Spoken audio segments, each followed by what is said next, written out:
okay, getting the first pick. Oh, get three, Pyro, get three with the Blade Kid putting on a clinic.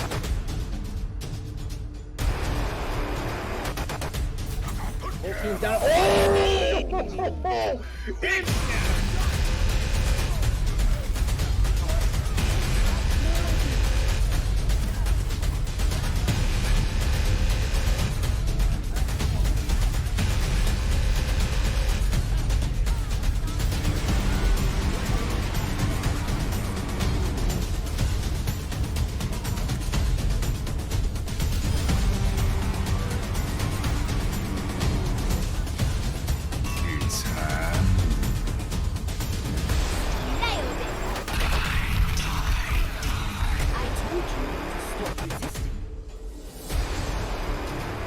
Experience tranquility. Hello, everyone, and welcome to Overwatch Tranquility. We're here with the crossover episode that turned into a tournament. We're here with the North American Community Championship, and we're here with an interesting sort of a bit of a re-meet between these two teams. We have Reminiscence and Paradise Tempest.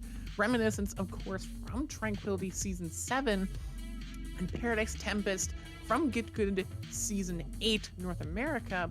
But for our Tranquility fans here, you might recognize that name, Paradise Tempest. Paradise Tempest, that's right, they used to be Paradise Lost, a team from Overwatch Tranquility, so a little bit of a prodigal son coming back now, and we'll have to see if they're going to be able to take down the reigning champion Paradise of Reminiscence, who have been gliding through so far, and see who's going to be moving on to the playoffs, and who's going to be dropping down and facing the winner of Hayden Overwatch Team and Delirium. So I'm pretty excited to see this. My name is K-Wing, and I'm here with Bowsy. Bowsy, are you excited to see these two promotional games now? I am super excited to see these games today, K-Wing. This is the third time I've casted Reminiscence versus Paradise Tempest, and I've learned a lot so far from these two teams, and I've learned how their styles work. I've learned how they decide to play, and we're going to see what they're able to accomplish here today. It's going to be a very interesting match, and I personally cannot wait. I hope you're as excited as I am. And also, we have a second match later today, Forefront Esports versus Quokka Queens. But first, we have to wipe out the Overwatch Tranquility Season 7 Discord Tier Grand Finals rematch here in the North American Community Championship. Yeah, and that schedule that you saw was not a lie there. We do have two games going on right now. We do have one going on right here, right now, on the Overwatch Tranquility channel, and we do have one on twitch.tv/badpatchamari League. Those are the lower brackets. It looks like our first map, though, is going to be Busan. Busan is a very interesting map, and it was, from what I remember, the last map in that Reminiscence versus Paradise Tempest Paradise Lost match for the Tranquility Discord season championship match. And actually, it was where Reminiscence was able to take down Paradise Lost and get that 4-1 victory. Now they start here on Busan to start off our series, and it's going to be interesting to see what these two teams pop out, because Busan really can allow for multiple different styles, multiple different compositions. It'll be interesting to see which team comes out on top and which team's going to be able to get that first advantage heading into map number 2. So we're going to get started here very soon. We're just waiting for the teams to ready up, but for the most part, we're in for an exciting match, K-Wing, and I personally cannot wait, just like you. Yeah, I'm incredibly excited. Right now, Busan has a lot of these different strategies that you can run on each of the different rounds. You have Mecha Base, which is your bog standard rush map. You see so much of that Rein Diva, Rein Zarya style. And you have City Center, you have the I'm losing the name, but the map with the giant drum in the middle. Sanctuary. There's Sanctuary, and you can run dive on City Center. You can run rush and a bunch of different strategies on these other different maps. And I think it's going to show us what strategies these teams are going to favor as we go in, and even as we go deeper and deeper into the tournament. I mean, we saw Reminiscence 2 days ago, and they looked pretty strong against Hayden Overwatch team, but now they're up against an old foe of theirs. And we'll have to see which one is going to come out on top, as looks like we're getting in to Sanctuary. Saying strong is probably an understatement for saying Reminiscence that they went up against Hayden Overwatch team. But regardless, they now have a more formidable foe. Paradise Tempest lies in between them and being able to get into that championship bracket. We're going to be starting, as you said, here on Busan Sanctuary. We're about to see what the compositions are for both sides and which team might get the advantage. And currently, from the looks of it, from the teams, I'm pretty sure this is what's expected on the side of Reminiscence. They are currently showing that 6-man dive composition: the Sombra, Reaper, Winston, Diva, Lucio, and Moira. On the side of Paradise Tempest, however, showing a little bit of the hog and ball. This obviously could change as everything goes out, so we'll see what happens as the the gates are about to open up here soon. But it'll be interesting to see what the move is here from these teams. Yeah, absolutely. It will be interesting to see as we actually did have a little bit of I could actually see what happened as we were moving out, but already Reminiscence taking shelter in this right side, finding out the ball pretty early, going to force Culture to move away pretty quickly and early on. Asdo already a star early on in that last game that we saw, really good on the projectile. So looking for them to start pulling out some clutch plays already. 35% to the EMP, looping around, just jumping in, but able to hit that jump just perfectly timed so that the members of Paradise Tempest won't capture the point. Azakari is the first to go down thanks to Asdo, but using glitch is going to be a horrible, horrible time. Now Culture coming in, spinning around. Vulner, they're going to make it a lot harder to spin to win forever, but still, spinning around and stalling out for a little bit. That Sombra going to take down the Zenyatta as the EMP for the point being unlocked. Will they use it? Point looks like it's flipping to the side of Reminiscence. It's going to be close. It's going to be a scrappy fight. Glitch going to go down again. The DNA, the remake now, are they going to be able to get it? Looks like no. The Dragon Twig comes in from spawn as Akari goes down. Culture goes down as well, and eventually, finally, it's going to go the way of Reminiscence. Asdo goes down. The beat comes out as well. There goes Lars, and just going crazy right now. What's happening here? Hello. Yeah, 6-man dive is really known as the graveyard composition. It can just continually keep coming back from the dead, coming back from lost fights, and stalling out the rest of it. And that's exactly what Reminiscence were able to take advantage of there. They just kept coming into the fight, staggering in, and constantly getting those picks off from Paradise Tempest. So now they will be having this point control right now. We'll see what the move is here for Paradise Tempest. They got some big ults, but that's a massive EMP, but it gets shut out though. Time to raise my EPM. Hawk there picking up two. You have the Valkyrie Pepera that comes out. That gives you a lot of group healing that you wouldn't really get if that Mercy got EMP.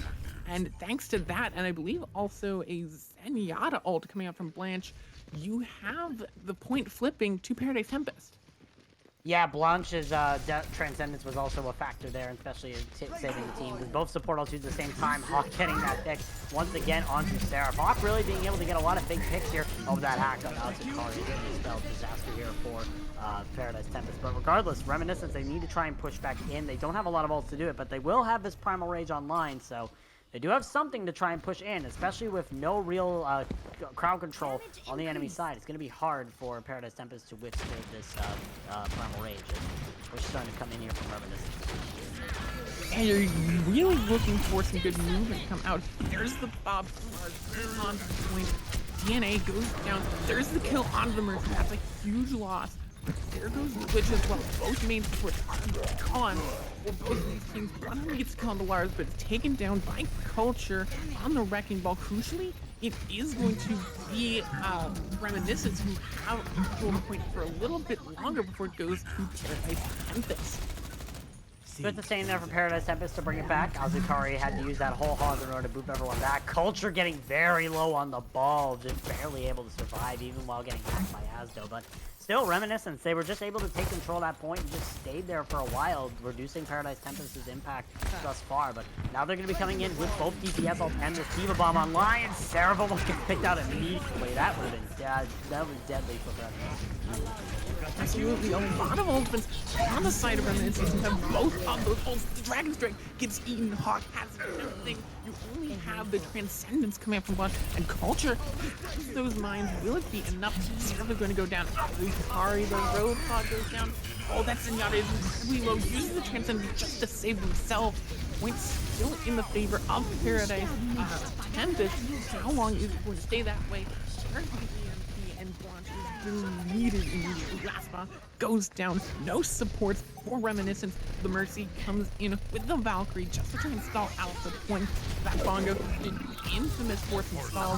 I've personally stalled on it myself using the Lucio, but it looks like Reminiscence are going to be able to keep it and turn it around. Crappy, but Reminiscence still able to bring it back with this 6-man dive. They ended up switching Seraph over to the Tracer for this last desperate scenario. Now Paradise Tempest, they need one clean fight. Same with Reminiscence in order to take this point for themselves. We'll see what the move is here from Paradise Tempest, but Reminiscence going straight to the spawn doors, and they've already found two!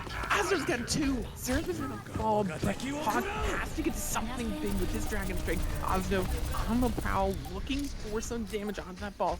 DNA taking a little bit of damage, going to stay alive just barely. The ball is going to get hacked on the side. Ozdo is on fire and is not looking like they're going to be changing much of anything. There it is, has the EMP, probably just going to throw it out as soon as possible to try and stop that spell from coming out. Gets pretty much anyone who's near that point. And it is going to be Reminiscence throwing it out in a 100 to 98. Looking pretty good so far for both of these teams.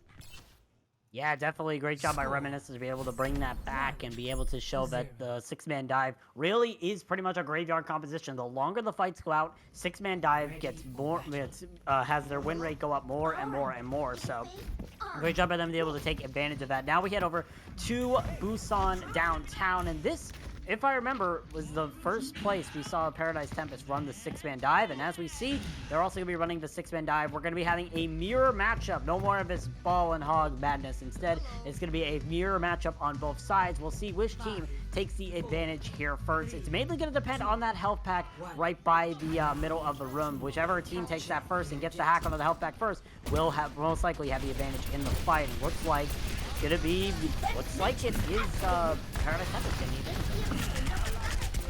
Paradise Tempest is going to take that mega health pack, and just like that, Reminiscence will rotate to the point to have a little bit of defensive advantage.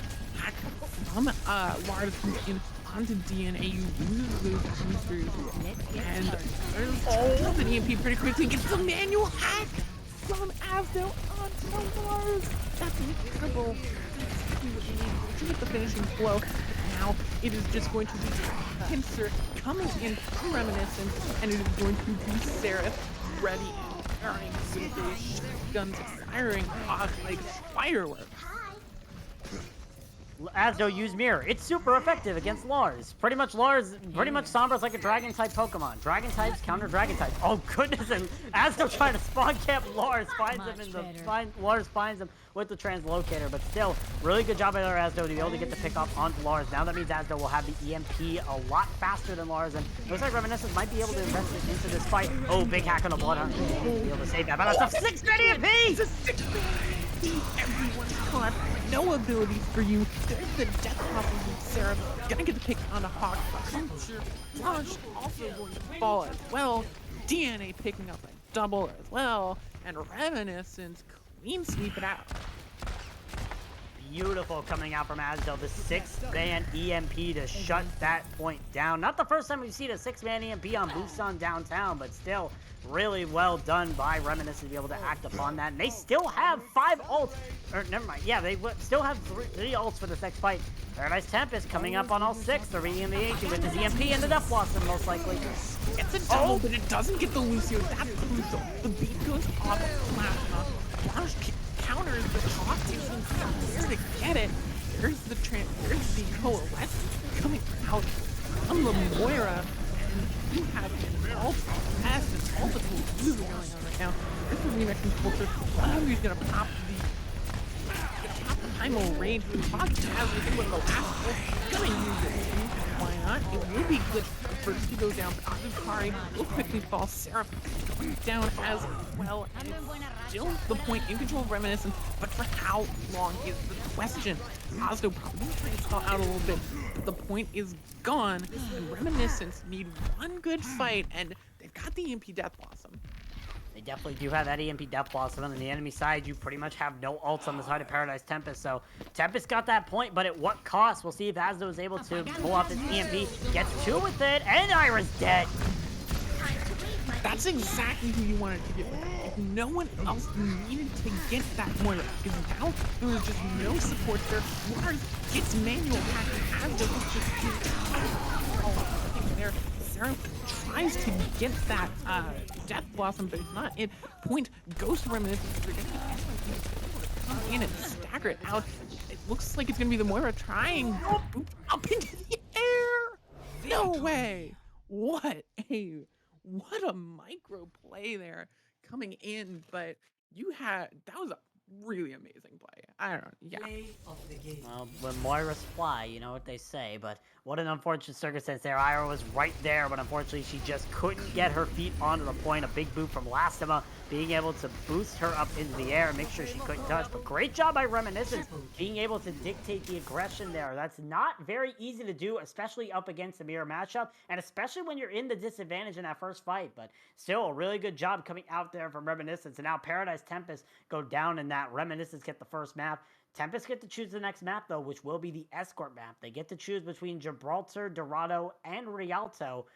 Which map do you think they will be choosing here, K-Wing? It's definitely, we've seen here that the sixth man is may not be their forte. They were able to go up pretty well against Reminiscence when they were using this sort of hog and ball. So I'm not even sure. I feel like if you go to Gibraltar, you're going to have to play dive, and you are going to play right into the hands of Reminiscence. So even Dorado is pretty dive heavy, so you want to try and avoid that dive. That's true, but if you remember what Paradise Tempest is well known for, I mean, I'm thinking for myself here. Paradise Tempest loves to play a style where they have two dive main tanks, the Winston and the Ball, and then they run spam heavy heroes like Farah, Ashe, Cassidy. All these heroes that they just pile right on top of each other, be able to get all that sort of power into them, and be able to just like play this sort of weird style where like the tanks will go in, it'll distract all the players on the enemy team, and then the DPS will just go in at different angles. Pretty much, it's a dive comp that plays like spam, and Paradise Tempest are probably one of the very few teams who have perfected this style. So really, any map could work as long as it's not like a brawl-heavy map, which means I feel like they would want to avoid Rialto, go for more Gibraltar or Dorado, which they did go to Dorado 2 days ago when they faced off against Delirium, and they ended up taking that map for themselves after Lars had an amazing Cassidy play, a really good Cassidy all the way. So we'll see what they decide to go for here. We're still waiting for the map selection from Paradise Tempest, so hopefully we'll be able to get that map selection very soon. Yeah, absolutely. I love the fact that there's currently a little debate on whether or not Dragon is actually super effective against Dragon in the chat. Someone named Evercaffeinated is actually saying that it's not weak to Dragon anymore. And Time Monsters going off saying no, they are. Very funny, and I'm loving that. So I'm really enjoying this so far, because we've gotten a... Okay, Alliance is going down in the chat, and that is okay, but still. Yeah, let's not really start interesting Pokemon debates in the close chat, first please. round, and then yeah, let's not get we're not here for competitive Pokemon. We're here with competitive Overwatch, and we have the next map being Watch Point Gibraltar. So Paradise Tempest and Reminiscence, you see the sort of style that they're going to go for. Paradise Tempest wants to play that sort of chaotic strategy that you were talking about, and Reminiscence really wants to play what we've seen. We've seen a lot of the six-man dive from them. So it's going to be a matter of, can this six-man take care of Afara, potentially. It could be another strategy. They don't really have to run these 6-man. They can run a lot of different strategies. They can run a simple dive, a counter dive. It could run a brawl composition, a double shield. Reminiscence knows a lot of different styles. I would not put it past them to only one-trick the 6-man dive composition, despite the fact that we saw on Busan. Busan is probably the strongest map that they could have had to pick that 6-man dive, so we'll see what the move is here from Reminiscence as about to see what the heroes are in stock here, as Reminiscence will be on the defense first. Paradise Tempest will be getting their attack first, and currently showing from the heroes, as I mentioned, the Orisa Diva. I didn't mention that composition, but I mentioned like double shield. That is a similar composition to that, and that is what Reminiscence is showing: the Orisa Diva, Ashe Tracer, Bat Brigida. So they obviously have this anti-dive style with the Tracer in the backline, trying to make sure that they can get as many poke out as possible onto the side of Paradise Tempest.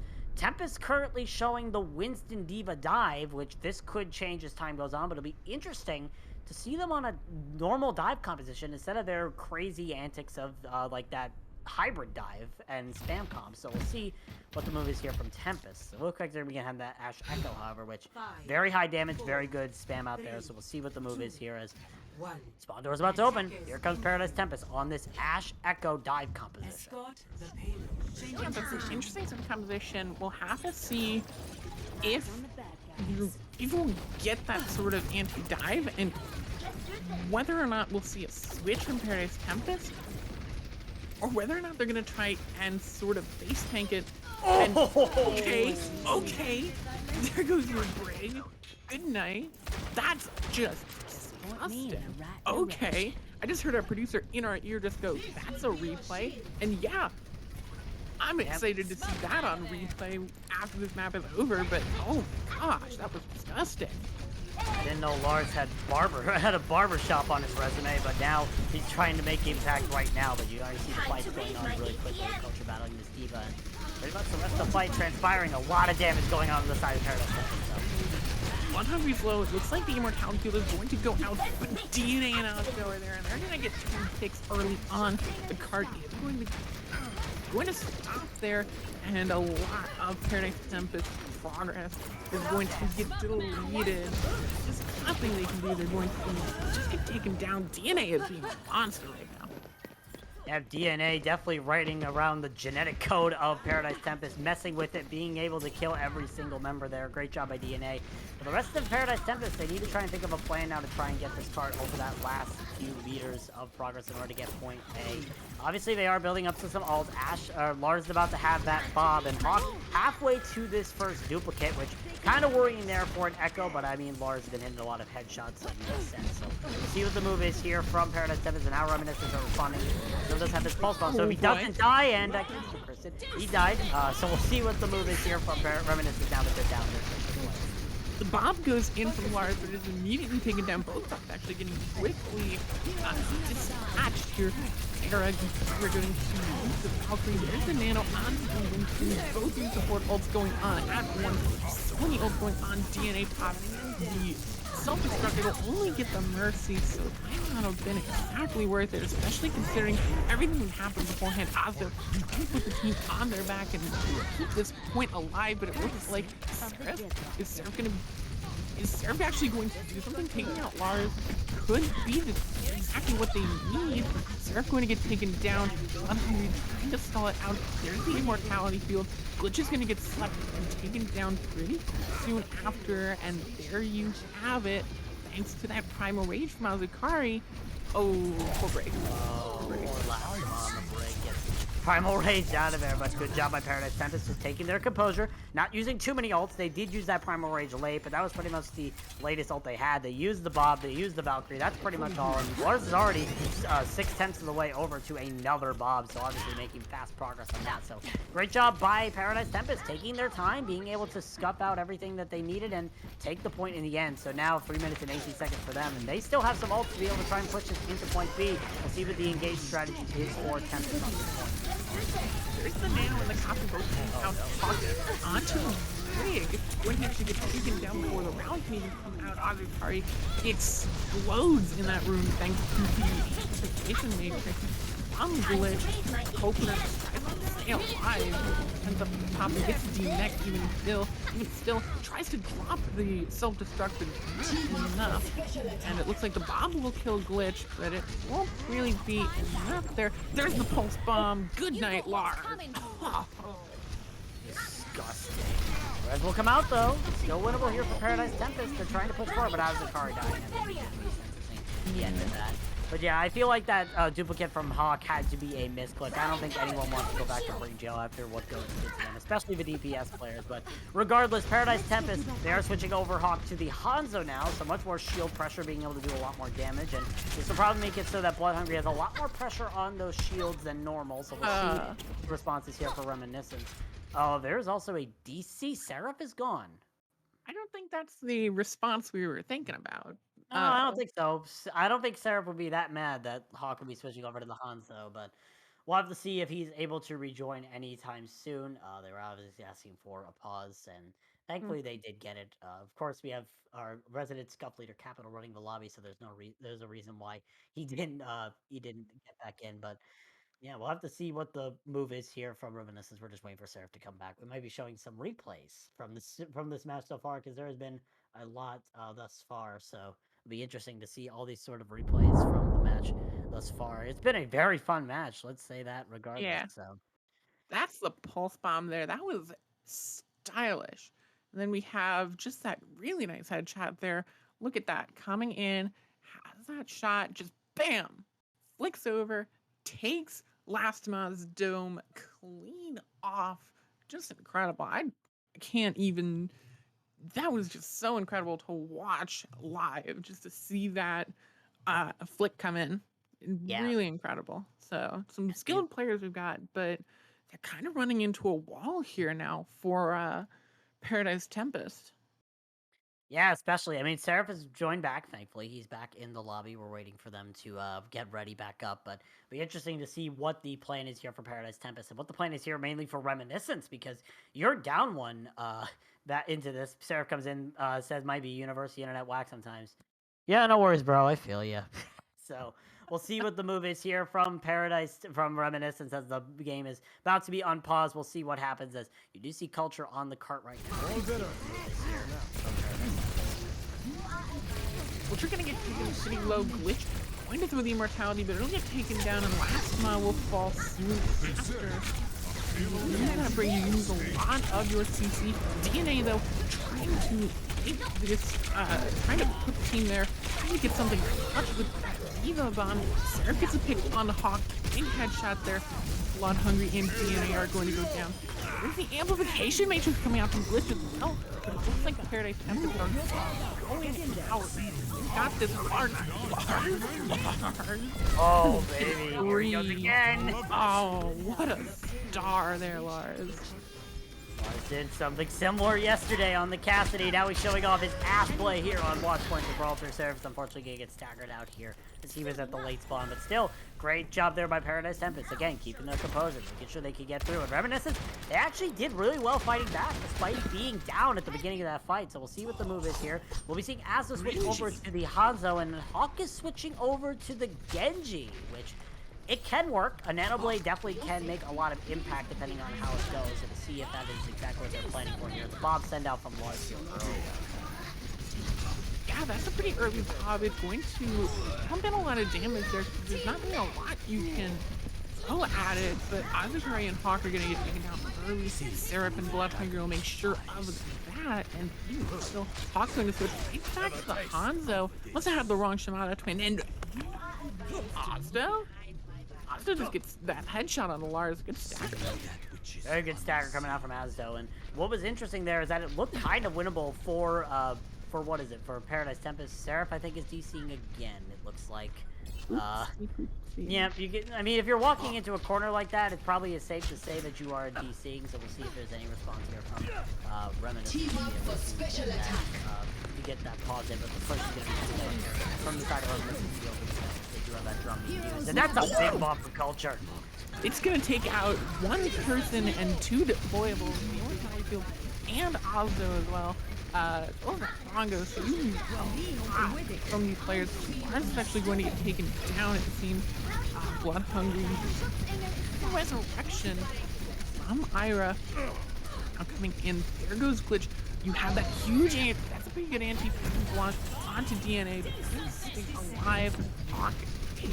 There's the Bobbin who takes down Seraph. Now it's just going to be hiding in that spawn room and wait for someone to come out. You can't do a lot with that. Bomb comes in. There's no one. Even nothing's happening there for that bomb. And 44 seconds left on the clock for Paradise Tempest.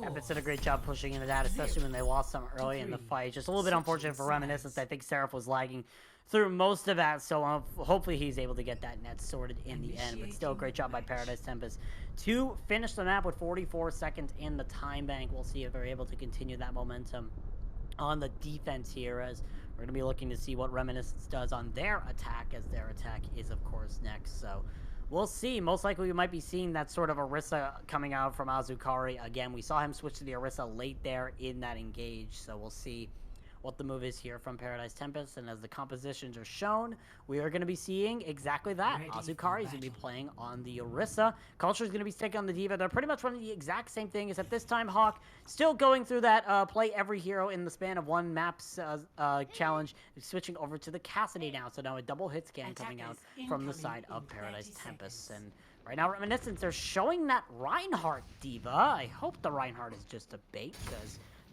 Reinhardt and Gibraltar, I know from previous experience, doesn't really work too well, but who knows? Blood Hungry is a very aggressive Rein. It probably could work into his favor, so we'll see what the move is here from Reminiscence as their gates are about to be opening. They are showing this Echo Cassidy as well, so looks like a stock standard brawl composition with the Brig Ana, so we'll see what the move is. And nope, Blood Hungry switching over to that one, so that's what I expected. Yeah, that was almost the... I could tell that you were about to go, like, staying on Reinhardt. Just switches right before. You have Hawk in on the side.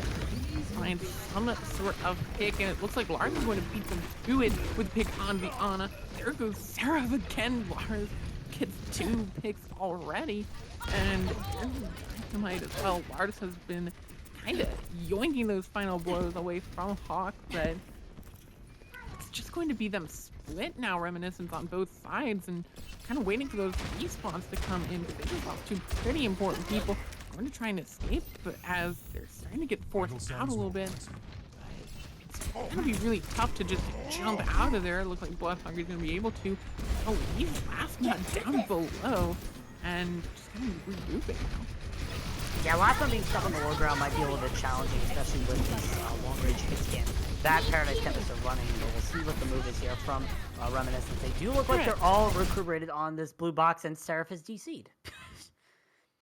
Well, that lasted long. At least we know that his Seraph's net is still not great, because, you know, University net can never be trusted. I mean, trust me from personal experience, it's not that great. But he's come back in right as we talk. Thankfully, he, as we just mentioned, he just came back in. So right when we switched to the cams, he's back. So most likely we'll be seeing Reminiscence start back up here very soon.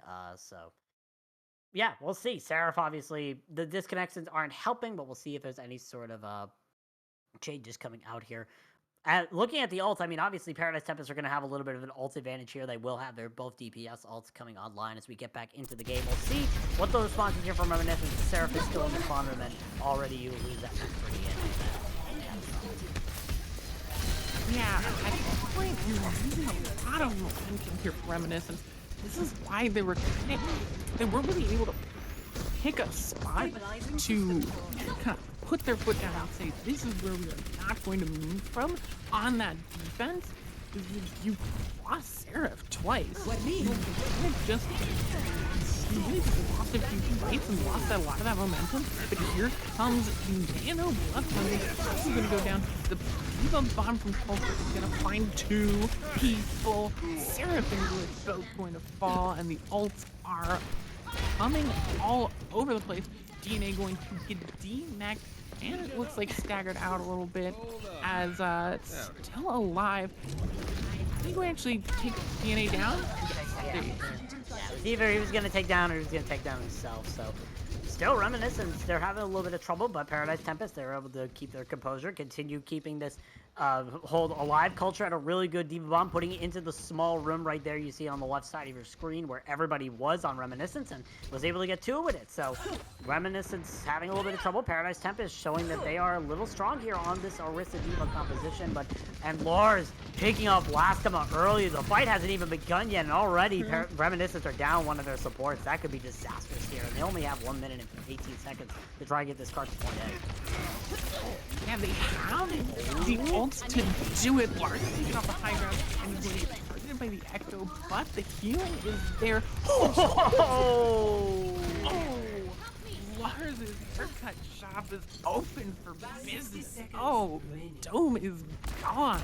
Sarah has just been not having a good time so far. If there's any point where Reminiscence are going to be able to take this point, it has to be now. Absolutely, and it looks like they're going to be pushing in with 100 on that nano boost. We'll see if it's able to work, though. Be able to, with Epic on the Wars, and the stone on the Hawk! No way! That's just point. No! It is such a room! Paradise 7 will own that room! Reminiscence keeps them in there, and Asda was on the cart, pushing the cart to the line! Oh no, that could be disastrous! Paradise Tempest! They don't even step on the cart, they weren't able to, and Seraph's disconnected again, or he's having internet problems, but yikes! That is a certified yikes, ladies and gentlemen. Oh my goodness, I don't think we've ever seen anything like that in a long time here in the Overwatch community, but still. Yeah, Paradise Tempest, they have to try and come back from that, and that's going to be hard too. Seraph is once again DC, but Reminiscence have agreed not to pause for any more of the match, so they're just going to have to deal with a 5-6 situation here. But we'll see. This might be the chance for Paradise Tempest to come back for this, but Reminiscence, they don't have a lot of ults in the bank. Most likely they can see a fight before Seraph comes back. Yeah, glitching the taking down Mark in that headshot is on the Baby Diva. Anyone who's played this game knows how hard that is. And there's Lars again getting the pick onto Ozdo, and it's just lambs to the slaughter, it seems. Yeah, absolutely. Right now, Reminiscence's best bet is just save up all 5 of their ults and then use them all in tandem. Pretty much just all hit Q at the same time, you know, like goats. But we'll see what the move is here from them. Paradise Tempest looking pretty good thus far with all these ults, and they do have control of this ship, which means that they have a lot of good sight lines on every single angle. However, despite that, they did not see Asdo come out from the right side, so we'll see if Asdo's able to get the play. But here comes the Deadeye. Seraph is back, and the Deadeye gets eaten, so that's big. His big service on the Torbjorn. You see a little bit of a who cares at this point pick, but I can see the sort of necessity for it. It doesn't have a lot of that movement that you see a lot of from these dive compositions. Era does get hit with the bio nade gonna get taken down by DNA on the dive. Hawk ends the hammer right in the face of Blood Hungry, and then takes that left click. There's the turret on the card, pulling out the 2017 Overwatch strat. Putting that turret on the card, if they put a Bastion on it, I think we might have old Overwatch bingo. But also getting taken down early by Hawk, not having a good time. Neither has the rest of this entire Reminiscence squad. Not really, and I think Seraph just switched to the Torbjorn just so that if he ends up disconnecting, there's still somebody doing damage, so... I mean, it is a good move. Torbjorn is a pretty good idea, but DNA is going to get staggered here, and only 20 seconds left for Reminiscence. Glitch has made the emergency swap onto the Moira, so we'll see what the engage is here. They do have Asdo's duplicate, so we'll see what Asdo's able to accomplish, but Azakari's drum might keep them away from it, and that Deadeye from Hawk gets Glitch. That could be bad. Large with Ozdo, the headshot are coming in, and yeah, only 1 point given up for Paradise Tempest, and I mean, that's kind of, I don't know, that was really rough. And I think when we go to halftime, you're going to see either a switch or you're going to see something that needs to happen to fix the connection issue, because that might have just killed all the momentum here for the members of Reminiscence. Yeah, absolutely. Reminiscence, obviously, they were looking good on Busan, but when it came to Gibraltar, all those disconnects just piled up, and it ended up resulting in them having a 5v6 situation, not having the ults available, and not being able to win those fights. So It is a little trap for Reminiscence, but they have halftime to try and sort out these issues, make sure that they can buy some new internet for Seraph, make sure that the university isn't doxing him. So we'll see what the move is here from Reminiscence if they're able to come back for this. But right now, it's tied up as we go into halftime. We'll see you on the other end of the break for our hybrid map.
thank you for letting us come back so that Ty would uh, shut up about Pokemon type effectiveness. I'm so thankful that we're back. But we're back with what is honestly a pretty good game between Reminiscence and Paradise Tempest. The two of these teams had a pretty close Busan, and then we had some unfortunate connection issues on the side of Reminiscence, causing it to even up for Paradise Tempest. But you still have that momentum coming in now for Paradise Tempest to start sort of coming back and even potentially take the lead on our next map. So I'm pretty excited to see it because it is the one and only King's Row. King's Row, a Brawl's Playhouse, the Helm of Goats. Definitely one of the most favored maps. They call it Scrim's Row for a reason, and we're going to be heading into it. This was Reminiscence's map choice as they lost Watch Point Gibraltar. And K-Wing, when I saw this map, I started praying for mercy for Paradise Tempest because for those who remember watching on Thursday, you remember what happened when Reminiscence switched onto the Brawl against Hayden Overwatch team. And hopefully we don't have a repeat of history here, but I mean, it's looking likely. They have subbed in Concept for Seraph, so Seraph's connection issues unfortunately just were not in this Concept for them, but now we're going to be seeing Concept come in. And on the side of Paradise Tempest, they also have made a swap. Magic Turtle coming in for Azukari. So now they have a different tank player in the field. And already as we see the compositions coming out, we see Reminiscence on that stock standard Brawl composition. But Paradise Tempest currently showing the Ball Sigma. So a lot of different styles. We'll see if Culture decides to switch over to that Reinhardt, because Culture can play a Reinhardt if at all necessary. Blood Hungry, please. Blood Hungry, please. Don't do it to them. Blood Hungry doing? Is Blood Hungry going to try and, like... Flank Shatter. Oh, actually... Shatter? Well, we'll see. Hawk is currently showing the Symmetra, so Paradise Tempest might see this coming. Let's see what Paradise Tempest decides to do with this teleport. Because if they put it on that platform where Blood Hungry is... Oh, yeah. no. Oh, no. Reminiscence see this coming. There goes Blood Hungry with the charge right on the Ira. Oh, no. Oh. Ouch. Well, that is what you call a big brain play if I've ever seen it. Obviously, Reminiscence have seen this from Paradise Tempest before, and they knew that that was going to happen. So that has to be. Not a minute in. A minute in, and they've already set the spawn boards. But I gotta give huge credit to the coaches for Reminiscence to know that that was going to happen up against Paradise Tempest. So great job to them to scout that and realize that they could do this stupid strategy and mess up that plan entirely. Now they're just going straight for it. A little bit too aggressive. Is Red at least doing well? Lastma, what Red at least doing? Now Lastma has messed around and found out, if you will. And goodbye, Hawk. Goodbye, Concept. Yeah, pretty much is scrappy all over the place, but it looks like you will be seeing Reminiscence come back a little bit here. Paradise Tempest do have the spawn door advantage, but Glitch does have this window coming out here, so we'll see what the move is here from Reminiscence. They look like they want to try to engage soon, and Lars will have this Bob online, so we'll see what the response is coming out from Paradise Tempest, and if they're going to be able to take this point here, or Reminiscence is going to be able to keep guarding themselves for a little bit longer. I know from the side of Reminiscence, though, you got the U-Bomb, you have the Deadeye, you got the Shatter as well. Magic Turtle is gone. Concept is actually getting taken down. Here comes the Dragon Strike as well. It actually gets 2. There's the Bob. 2 for Lars as well. Blood Hungry still alone on the point. They get the pin. One final goodbye. One pin to say goodbye. Yeah, something happened there. DNA, I believe, tried to use the bomb. It was either a separation bomb or a misclick, unfortunately. DNA was unable to eat the dragon, and he, I think, tried to shoot the bomb into the rest of Paradise Tempest, but unfortunately failed at that. But Paradise Tempest will get the first point, and they have 4 minutes to try and push it to point B. They do have more ults building up. But Reminiscence, they're starting to get all 6 of their members back together. We'll see if they're able to defend this as do they go for the high ground? Oh, are they all on the high ground, or is it just DNA and concept? Nope, they're all on the high ground. They're just gonna go straight on top of Paradise Tempest and go for the background. Or go for the back line. This is interesting. Whoa, boy. Oh. They were trying to... Oh, this is some wacky Overwatch. There's the Gravitic Flux. Winning last one, dropping the beat, gets everyone. That's exactly the ult you want. Oh, Bloody just almost times it on to the Ash, but Lars will get taken down shortly after. There's the shatter from Blood Hungry. Takes the pick. Pocket's gonna throw in the ult. Probably going to change off, and is Blood Hungry? I thought Blood Hungry would die to that dragon. Yeah, They purged out of the... That would be hilarious. Both the supports are in the back line. I don't even know who's on the attack and who's on the defense anymore. I'm just so confused. That's a huge wall, though, from Asdo. This might actually... Yeah, that'll turn the entire fight.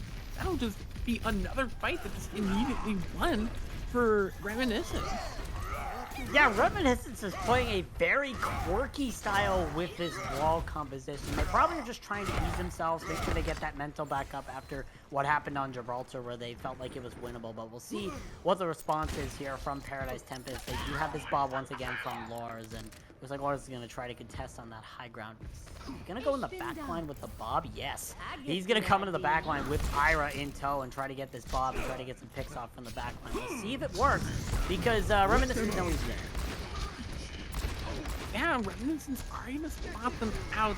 Culture is in the front line, not something you generally see. Here comes the bomb from Lars. Concept has his high noon. Last one is actually going to go down first.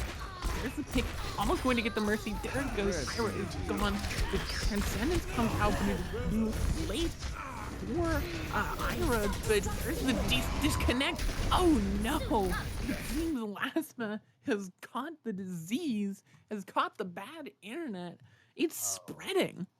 Well, let's be clear. Let's be fair here. Lasma plays from Chile, so it is very interesting that I mean, it makes sense that Lasma will be having a little bit of lag. They did join right back immediately, right as they DC'd, so I think it shouldn't be too bad. Lasma, obviously, I think he did get hit, or at least he died in that fight, so thankfully this won't be too bad for Reminiscence. They are starting back up right now, so thankfully, not too much progress lost here for Reminiscence. The fight was already pretty much lost. DNA will be the last casualty, so but yeah, pretty much Paradise Lost. They're able to make use of this composition, which plays more like a spam comp, and King's Row is kind of very hard to play a spam comp on, so I very well congratulate Paradise Tempest for playing this comp very well on King's Row. Paradise Reminiscence. The shatter gets Hawk's gonna get hit with the Deadeye. Is now good. Without the immortality, it revives, so we're really even again. 2 DPS ults on the side of Paradise Tempest, and the Dragon Strike. All the ults are coming in. It's gonna fall. Lasma gonna fall. Blood Hungry gonna fall. And Paradise Tempest are gonna keep this crazy train rolling with a double kill Bob. Great job by Paradise Tempest. I think a little bit of overuse of the ults, because they used 5 of the 6 ults they had in that fight. The Valkyrie, the Mines, the Gravitic Flux, the Dragon Strike, and the Bob. But they are switching up their composition. That's probably why. They're switching over to the Rhine Diva Brawl composition. They will be keeping on Hawk on this Hanzo for more damage, but just a comp switch, that makes sense why they would use all their ults. But now Reminiscence, they do have the ult advantage, and they do have the exclusive from Asdo. It could be big if it isn't easy. Oh, it gets stunned out! He got stunned out of him! No! Asdo gets stunned out of the blizzard! Oh, no more! no. Asdo, that's huge! You have no more blizzard! Your entire advantage for Reminiscence is gone now. Asdo, of course, trying to get the pick onto Lars. Will get the headshot even to Texas. DNA is actually on the Magic Turtle side, and oh, that was close for Reminiscence. Good comeback by Reminiscence to be able to do that after losing that. Obviously, the Blizzard was their main engagement. Oh, Concept! Let me talk, my man! My goodness, gets the double Deadeye just to clean up Paradise Tempest right when they left the spawn. You wanted to come out of that spawn door? No say. So now Reminiscence have a lot more time, and now 1 minute and 10 seconds here for Paradise Tempest to try and push this to the end of point C. They do have ults coming up, but we'll see if they're able to take full advantage of them, because Reminiscence, they're going to try to do some trolling with Blood Hungry with the shot. He's going to try to get that flank shatter out. He's going to get that flank shatter out. I feel like at this point, you have to respect it. Bomb shatter, and he actually gets nothing with it by having the ball. The pin comes in. Blood Hungry actually hits Magic Turtle. Eve, see Reminiscence now. Watch. And Clock falls first, though. Abdo is the first. Find Flood. Abdo has his blizzard again. Off and get on the ground without Magic Turtle eating it or getting stunned out. We'll have to see. Blood Hungry also close to the shatter again. Concept finds the pig on the culture, and there's not a lot of hope, it seems, for the members of Paradise Tempest to push this much further. Oh, this Diva Stagger is going to be brutal. Oh, yep. Oh, No. Whoa. Oh, Magic Turtle. disgusting. Magic Turtle having a rough day, and the Blizz is going to come The out. Blizzard's free. Oh, no, it worked. It's better than Cancels the the Deadeye. Deadeye. The shatter cancels out the Deadeye. Did it cancel out Did it cancel out the beat too? I think he died, Blanche died normally to the beat. The bomb's going to come out, but it's going to be not, all for naught here. Paradise Tempest, only 18 meters grabbed on point B. That's all that's going to be done here, so. Paradise Tempest, they were able to get it far. They were able to get it pretty well far, but now they have to have a stellar hold for these first 2 points, or else they're going to have to kiss King's Row goodbye and give Reminiscence the match point here. So we'll see what the move is here. From Paradise Tempest on the defense, Reminiscence will be having their attack round, but yeah, I think we're starting to see a little bit of that impact of like that mental shift. We're starting to see Reminiscence start to get back their gears turning again. Concept has come back in. They're really doing really well with this. They're getting that consistent hit scan performance that they needed on Watchpoint Gibraltar. They did do a little bit of tomfoolery here or there, but it worked out in the end, so we're going to see if they're able to continue it here on their defense, and it looks like right now they're going to be sticking with that stock standard brawl on the attack. Meanwhile, on the side of the defense, you do have the Ash Hanzo comp with the Ball Sigma for Paradise Tempest, so we'll see if it works here and if they're able to fix it up, if they're able to make this work, and if it's going to get countered here by the aggression from Reminiscence. We'll see what it is here from Paradise. Still waiting to spawn, just getting everything set, so we'll see.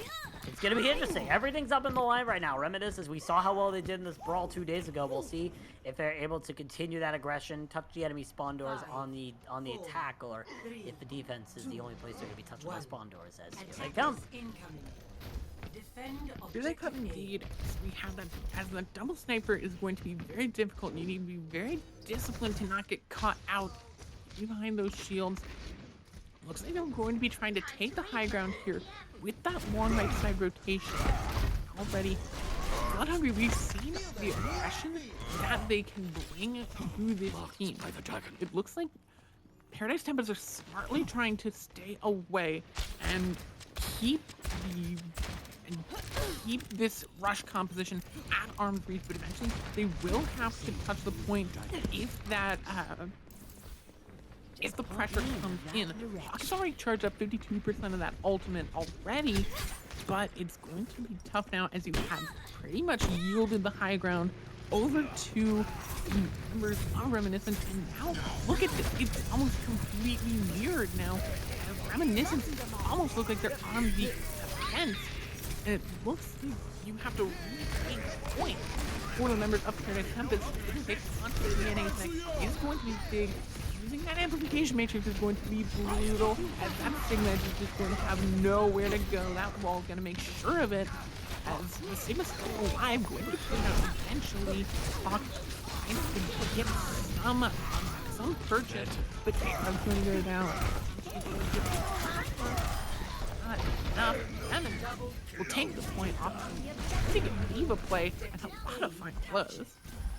Yeah, really good job there by Reminiscence to take that point for their own. Really good job overall to be able to take that rotation. I was a little scared there because I've seen that situation before. Reminiscence take that long approach, Magic Turtle on the Sigma, or at least Paradise Tempest having a Sigma. Oh no, they're just going straight in for the spawners. Oh no, Magic Turtle's caught out here on the Sigma. He's being charged with the Reinhardt, and there he goes. Yeah, I feel like Concept is dead. Yeah, Concept down though. That could be big here. That means that Reminiscence are down one of their primary DPS dealers. They still have Blood Hungry with this giant hammer, but DNA sitting on the cart means that they're Who's on the cart? Yeah, it's DNA. Who from Paradise Tempest is on the cart? Oh, Culture! Culture's in the backline. You see him right. You could barely see his outline on the right side. He was in the backline on the ball, stalling it out. So Culture was able to keep it for Paradise Tempest. Tempest might actually be able to get a good defense here on point B, but the Blizzard from Asgard, it didn't get anybody. So this has been messy right now. But Paradise Tempest are pretty much just stalling this out and waiting to get a perfect engage, waiting for that perfect opportunity to take advantage of Reminiscence's mistakes. There's a Transcendence. Really interesting to use that exactly when they did a lot of ults, and Reminiscence are just taking away from out as in charge of some of their own ults, throwing the Diva Bomb. It'll get to take to block. Magic Turtle comes in, gets frozen out of the block, gets frozen out of the box, out of the freeze Magic Turtle out of the block. That is bad. Paradise Tempest, they spent that entire time just waiting for every single piece to fall in perfectly, and unfortunately, they just couldn't put the puzzle together. They had everything pretty much set. They were having someone on the cart to stagger out, wait so everybody could recuperate, bring themselves together, but it didn't work out. Culture's gonna go for a Reddit ball play, trying to get to the other side. It doesn't look like it's gonna be working, but Reminiscence will get this second point. They need Paradise Tempest needs somebody to touch this card before it reaches that 18-meter mark. Culture will probably be the first person to do it, but if it's gonna be all for naught, we'll have to see it. Oh, that's a big sleep on the last one. We'll see. Are they able to touch the card? Yes. They are. Here comes the dragon. It splits the team in half, but they have to be careful. Magic Turtle gets 2 kills already. Still gonna be incredibly sloppy there. Honestly, all from both of these players. That card started to move a little bit. I thought we were gonna have a little bit of a early niner, but it's going to be Paradise Tempest holding strong and oh no. Oh, from the high ground. Didn't even bugger away from the high ground, and he's gone. A good stagger there from Paradise Tempest. They were finally able to really gain control of the fight there. They were able to use their strategy to the max. Now they have Lars switching over to this creature now, which means there's going to be a lot more backline pressure, a lot more openings for Hawk and Magic Turtle to be able to get those big picks. So we'll see what the move is here from Reminiscence. They do have the Shatter online. Lars in your backline, that's a big pile drive from Culture. Really gets frozen up though, and might pay his life for it. He does. Good. There's the Shatter. Everyone used the valve to get away from the Shatter. That's a huge engine. 18 points there. Gets 2 picks. Gets 2 on top of them. Oh, Lanny! And, yeah, that's how you end it. DNA gets a 3-man Diva Bomb. K-Wing has just passed out. Yep, this is a game. DNA gets that 3-man Diva Bomb, and we're probably going to be seeing it here again. That is the Diva Bomb that saved the point for Reminiscence. It looked kind of dire there. They were losing people, but there is the Diva Bomb. Shoot it up into the sky, come down to the ground, and destroy 3. Oh my goodness. DNA puts Reminiscence on his back to get that final point, and now Reminiscence are at match point going into map number 4. Unbelievable, K-Wing. I can't believe we're seeing this right now. That was ridiculous. Throughout the entirety of that King's Row, it was just ridiculous tomfoolery, and now here we are, somehow through it, at match point for Reminiscence again, after losing that second map, almost convincingly like. So now Paradise Tempest are shoved against the wall. They have to choose a 2CP map, and they have to be able to make it work perfectly. Yeah, they're gonna have to play the next one off of the they're gonna have to play the next map, whichever one they pick. They're gonna have to play, even if they win, they're gonna have to play on the final map would be their enemy's choice. So we will have to see if they can turn this around, because we got a 2CP coming up. Over the 2CP being Blizzard World. Stop TP. It's not 2CP. I was reading the hybrid line. The 2CP is Anubis, Hanamura, and Volskaya. So there's a lot of different things. Honestly, I feel like Paradise Tempest might end up playing. I'm feeling the Volskaya a bit, I think, for them. We'll have to see. But I know Paradise Tempest well, and they're going to pick Anubis. Because I've seen Paradise Tempest work on Anubis before. They have a very good strategy for how to tackle Anubis. And when these two teams faced off back in the Overwatch Tranquility Season 7 Discord Tier Grand Finals, this was the map that Paradise Tempest took off, or Paradise lost back then. This was the map they took off of Reminiscence. The only map they took off of Reminiscence. Granted, Reminiscence may have been through some tomfoolery, but still, this could be the map that Paradise Tempest takes off of Reminiscence and brings us to a map 5 situation. Which would be stellar, by the way, but we'll see if it is the case. Magic Turtle is going to be coming out. Azukari is going to be coming back in after that one map showing for Magic Turtle. So obviously they have a sort of way that they want to do this. So we'll see what the move is here. Reminiscence keeping in concept. I think that's a good move. So we'll see what the move is here from both sides. And I'm excited to see if Paradise Tempest are able to replicate what they did on Anubis against Reminiscence in the Discord Tier Grand Finals. Or if Reminiscence are willing to show that that map was a fluke. Yeah, I'm very excited for this because Temple of Anubis has a lot of different strategies, and personally, on Thursday we saw some pretty cool Jay Silly performance coming out from Ozdo on Li Zhang on Control Center. I'm pretty excited to see if that will hold steady and hold firm, because Ozdo has been just automatic. Ozdo definitely has been a true force of nature, force of reality coming out here for Reminiscence. He's really been showing that he is a superstar DPS player in the making. Whether it be on the Sombra, the Mei, the Hanzo sometimes, he really knows how to play those DPS characters, and there is a reason Reminiscence have kept him on for as long as they did, but we'll have to see if he's able to continue that dominance coming up here for Temple of Anubis. We're just waiting for the readies to be deployed, and looks like we're going to be heading in here very soon. Reminiscence will be on the defense. Paradise Tempest will be on the attack. It's the win. If Reminiscence wins the map, they win the series, but if Paradise Tempest wins, we go to a decisive map 5 control. So we'll see what the move is here as we're about to head into the map. Before we even see the compositions, what do you expect, K-Wing? So looking at the compositions, we're going to have you're going to have Reminiscence on the defense first. So I think you're going to see either the Mei or the Junkrat come out from Ozdo. The Junkrat can be a pretty annoying hero on Temple of Anubis because you have some tight corners for these. You have some tight corners, and there we see it. And interesting. I think that's the composition you were talking about with the dive with a bit of the silly.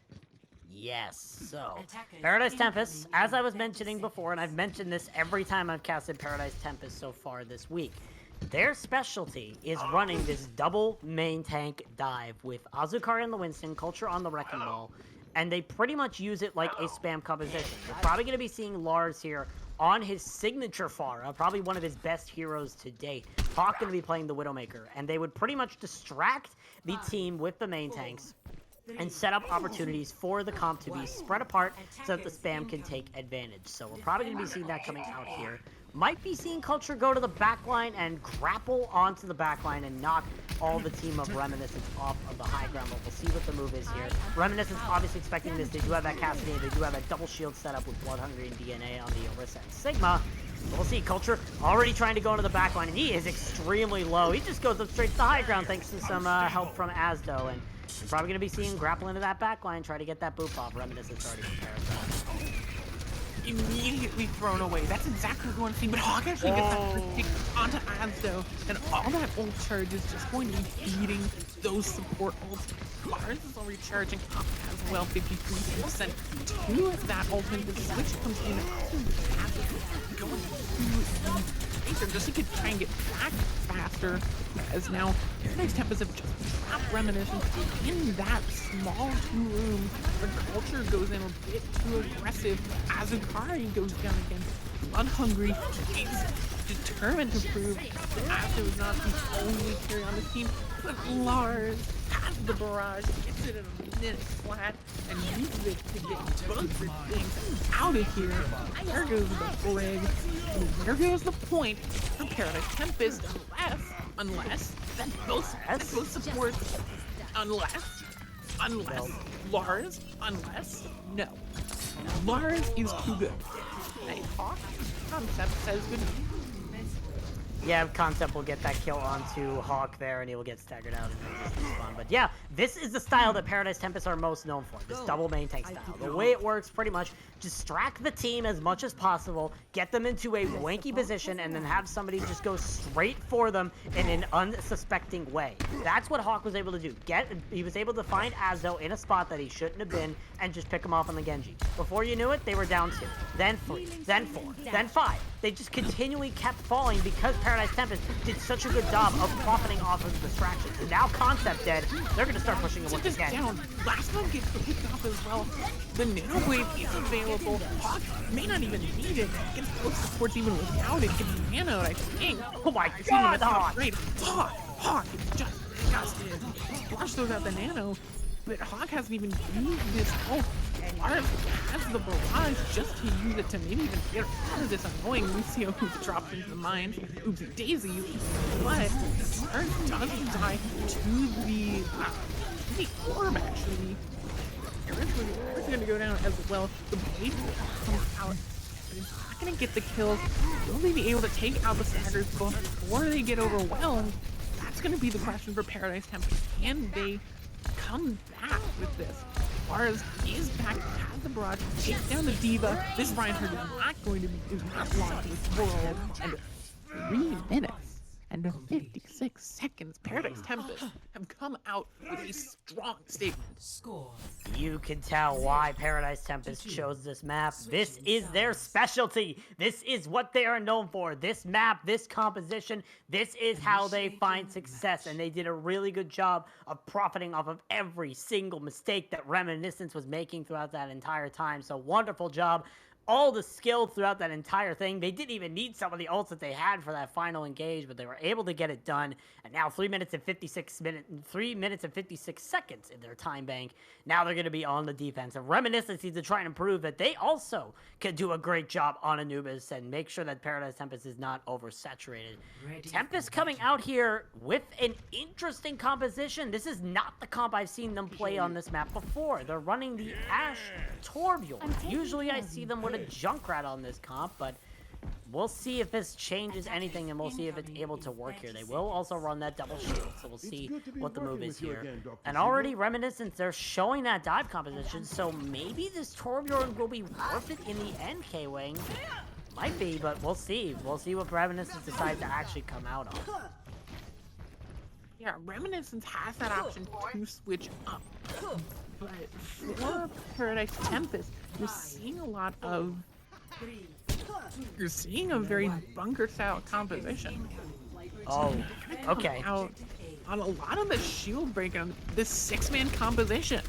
Yep, Dallas 6-man, as many people refer to it as, the Reaper Echo composition with the 6-man. They're just going to be diving straight on top of there. Even the Moira joining in on there, but already getting close. Not for long.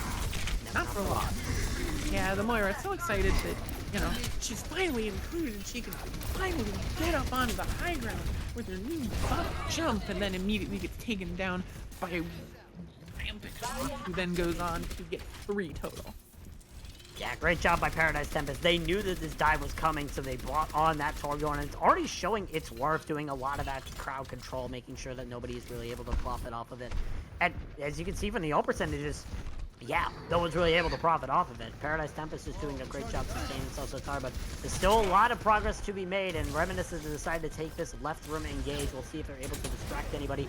I don't think one person has followed them, and DNA's going on a wide flank to try and get those enemies in the back line. But Good night, Blood Hungry. Hawk is really doing well on this Torbjorn. We were questioning that sort of pick, but Era going down could be the turning point for Reminiscence, but not as Lark has anything to say about it. And it looks like the DPS duo from Paradise Tempest are doing some work. yeah, Lars and Hawk doing a lot of work thus far for this round. DNA's going to get his mech back and survive with it as well, so that's going to be big here for Reminiscence. They won't have to worry about getting staggered anytime soon. Also taking a little bit of peel, so they're going to be trying to push in with the Coalescence if they're having DNA peel like this, which is going to be building up that Coalescence fairly soon, so we'll see what the move is here. Blanche using that window, however, they're probably waiting for Ira to get back, or they're just willing to wait. They're just trying to force out Reminiscence. That's one of the two options, probably. That's why they use that window so early, either to get Ira back in the fight, or because that they wanted to stall out that timer a little bit. Because if you look, 2 minutes on the time bank right now for Reminiscence to try and get this first. There is the ult on Hawk. It's down at their feet as Lars just kind of has a uncontested shot there, but he is not willing to let that go uncontested. In the back line. So is in the back line. What can they really do? Nothing. Retreat. Die. That's what you can do right now if you're Asdo. Right now, just get back to spawn with the rest of your team. And I think that was a bad fight for Reminiscence, because they did use the Primal and they did use that Coalescence, which they needed, but it's going to be interesting to see what they decide to do. They do have DNA's bomb coming up, so that could be big. And Culture is switched off of the Sigma onto a Diva. Oh no, Asdo switched over to the Sombra. If he's able to build his EMP up within the next minute, this is going to be a guaranteed victory here for Reminiscence. They're going to hack this health pack and be able to sustain themselves in this room, but we'll see if this traditional 6-man dive is going to make any difference with the beat engage. Aggressive beat engage comes in. Oh, and they've already got both supports! Both supports gone! Azo already gets those supports, building up this EMP incredibly quickly, and using complete and total reversal from the members of Reminiscence. But I don't think they're going to be able to get that, I don't think they're going to be able to get the time bank advantage on the members of Paradise Tempest. They probably only have like 30 seconds to be able to get it. Actually, no, they have no to be able to get that time bank advantage. So they can still cap it, but they won't have as much time in the bank. But really good job there by Reminiscence to just engage in with the beat, have that extra sustainability, and just be able to power through Paradise Tempest. So now they have a goal in mind to be able to try and get this done, and they're going to be pushing over through this dark room. Paradise Tempest do have some ults to be able to counter this. They have both DPS ults online, so we'll see if it's able to change anything. But DNA's bomb could be big. Bob. There's the bomb. Culture's going to get manually hacked there. Blood Hungry and Concept both going to go down, and that will signal the end of that push. No glitch country! Glitch! Oh my god. That's huge. Azo has the EMP as well. Manual hack Lars is just a Diva on the point, and this could actually be the cap. The Diva's gonna stall it out. It won't be the cap immediately unless Azo can get something incredible. The ball will be hacked with the EMP, but it is less than spectacular from what we've come to expect from the Azo EMP. Yeah, it looks like Paradise Tempest barely coming back from that. That would have been amazing if that glitch 3K with the Coalescence got Reminiscent the point. They do have a tick, so they only need 66% more in order to get the cap here, but still, it's not all 3 ticks. It would have been amazing if it was, but still, Reminiscence, they do have some ults coming online. They do have this Primal, and they do have the beat if they want to engage with that again, but Paradise Tempest, they don't have a lot, only this Diva Bomb. This might be winnable for Reminiscence. Thing is, the D-Bomb, they don't have a lot to negate it. You don't have the Immortality field that you have on the Baptiste that Era is on. Hawk is actually going to get taken down, trying to retreat back in the spawn. Culture goes in the bomb. It will be completely missed there. Using the rallies to try and keep their team up, but it is almost a tick 2%, and it would have been York's going to get thrown out in front, taken down by last month. Here comes the window. Ira, Sponge has the save. The EMP comes out from Hasbro, but there's no one to follow up on it. Concept alive, but it's not enough. And great heals there from Paradise Tempest to be able to keep everybody up. Ira and Blanche are doing an amazing job on this map.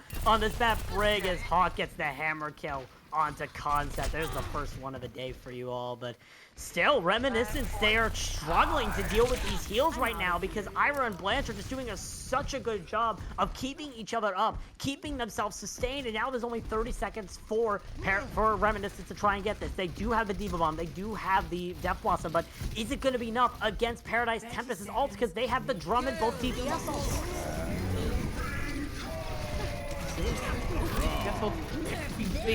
DNA does use the bomb just to get a remake. Actually, when it gets stalled by bombs, and DNA ain't gonna get taken down, not much else you can do unless Concept goes wild with this that is there to eat it up.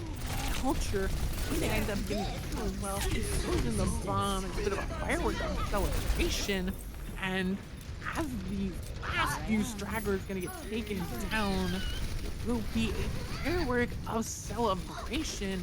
It looks like as the EMP comes out, almost after getting 5, but no one there to follow up on it, and just a few more, and it looks like we're going to map 5. Just like the Discord tier grand finals, it's map 5 time against Reminiscence versus Paradise Lost. One team trying to gain victory, the other trying to save themselves from a loss, and it has been a really, really good match, and that Anubis play, really good from Paradise Tempest, just being able to take every sort of advantage in this Anubis attack, and just be able to take every sort of blow that Reminiscence threw at them, and be able to hold them off on the defense. So great job there from Reminiscence, great job from Paradise Tempest to bring us here to this map 5. Reminiscence still looking to try and shut it out. They have the map choice next, and it's going to be challenging for them, but I do think I have a good idea of what map they would pick. What would you think they'd pick, K-Wing? Looking at the maps, we have Busan, Ilios, and Lijiang Tower. We've already done Busan, so it is Ilios or Lijiang Tower. The Lucio main in me wants Ilios. I don't know if that's what they're going to pick. It is of course Reminiscence's pick, but I don't know, the Lucio main in me wants Ilios. What do you think? Yeah, I mean, don't get me wrong. Ilios Well is such a fun map, but I do probably expect Reminiscence to go over to Lijiang because that is a brawl heavy map. That is super brawl heavy.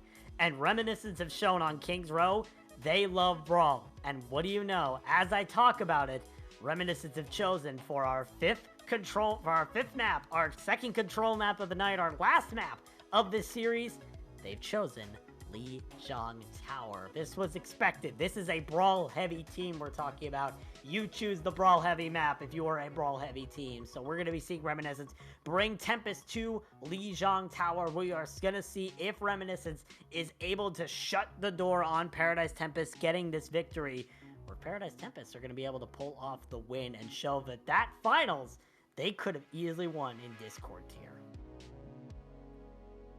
Looking right now, I think with Lijiang, we saw Reminiscence. We saw them on it on Thursday. You and I casted them against Hayden Overwatch team, and it was a pretty solid performance.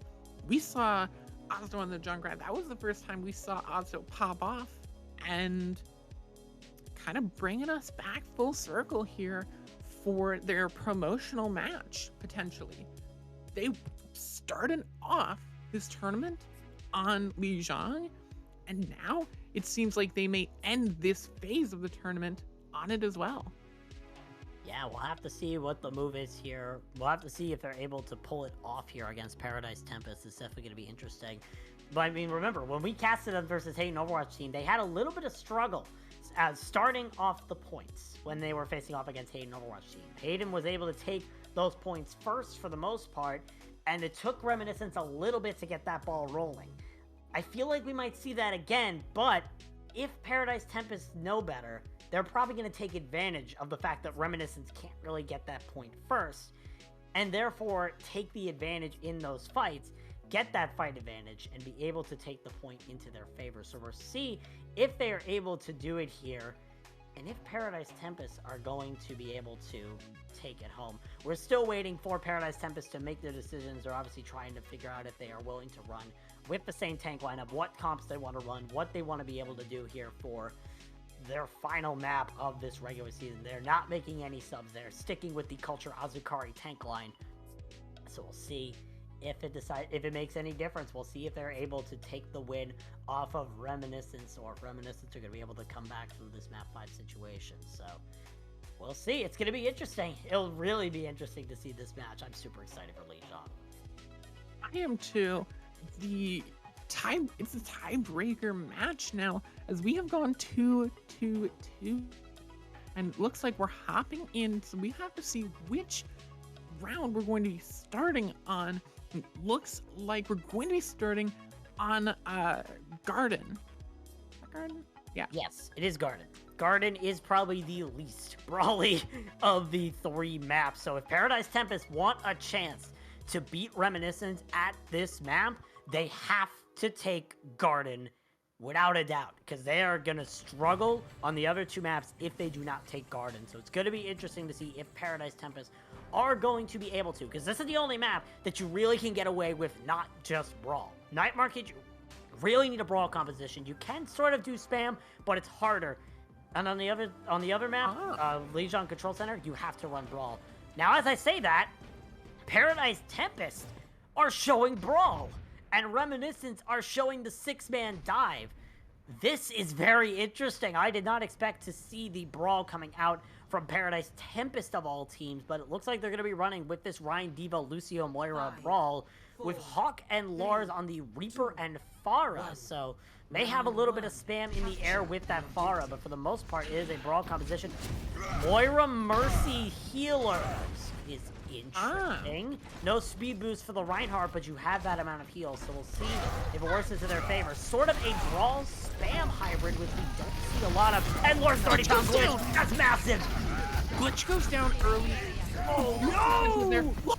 Lars is going crazy. That ult percentage going to the stars. Oh my gosh. Just single-handedly taking out the members of Reminiscence. Paradise Tempest are giving them a taste of their own medicine.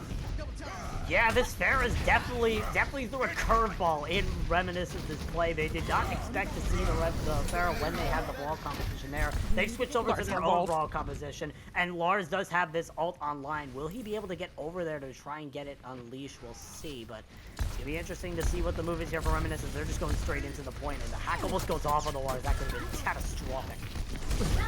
Oh, here. Oh, I thought this looks like Bobby's gonna go down, Glitch is gonna go down. Hawk is actually going to take down DNA's mech. The rest will follow, as so focused on the Pharah, got the Hawk right beneath them. Yeah, that is definitely how Reminiscence, or how Paradise Tempest are playing this. They have the Pharah in the air, distracting everybody, and then all of a sudden, Hawk's coming into the backline and just distracting them, making sure that they have every single angle they're focused on. They're pretty much playing a spam style of a Brawl composition, and it's working. This is how you're supposed to counter Brawl. Make it so the team is looking in multiple directions, and somehow, with Brawl-style heroes, they're making it work, but that's a free EMP. The EMP comes in. That's a big charge from Bloodhungry.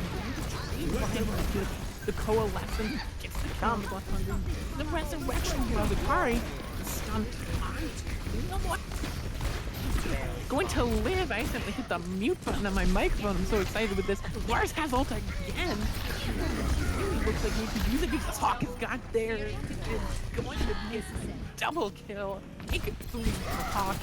Few for Lars as well, but incredible play to DNACC actually from Bloodhungry Culture, though, gonna take Bloodhungry down with the Phalanx. Good sustain from Paradise Tempest, as though unfortunately missed the most crucial part with that EMP. That was Blanche.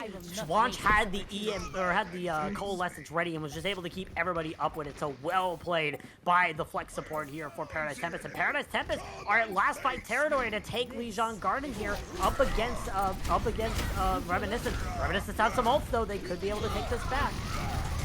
It's going to be closer. It's going to be a matter of what goes bigger. Looking like Blanche going to use it first. There's the Diva Bomb coming in. Blanche goes down. The Diva Bomb does nothing, but it's the only loss in the push there. Azukari has the ult. Doesn't get it off in time, but it won't even matter. Last buff falls, and we have had what seems like a complete turnaround. Reminiscence uses on this map. Of course, you did say it's the least pure brawl, but we saw that Paradise Tempest can pull out the brawl too. They have had some improvements as well. Yeah, Tempest showing that they are not messing around. They too can pull out this sort of weird brawl style, but now we head over to Night Market, which is much more brawl centric. And if you saw, I saw there on the side of Reminiscence, they were looking to do that symmetric composition, but probably not going to be doing it. They're probably just going to be going with the stock standard brawl here instead. On the side of Paradise Tempest, they're going with their signature spam composition with the dive tank, so we'll see if it plays into their favor and if this brawl comp of Reminiscence is going to get dissected one by one. Can Paradise Tempest pull off the upset? We'll have to see. Lars is raining down destruction. They have 61% of their ultimate. Oh. It's been 2 seconds. It's been like 5 seconds of the fight. And it's Paradise Tempest. They haven't even gotten set up on the point.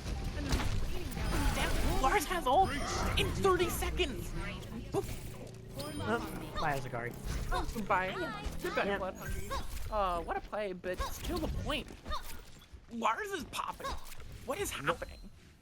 Lars Asfara is probably the strongest hero I've ever seen from anybody who has touched Overwatch Tranquility. In this case, Kid Good North America, he's definitely a really good player, and Asfara has been one of these stellar plays.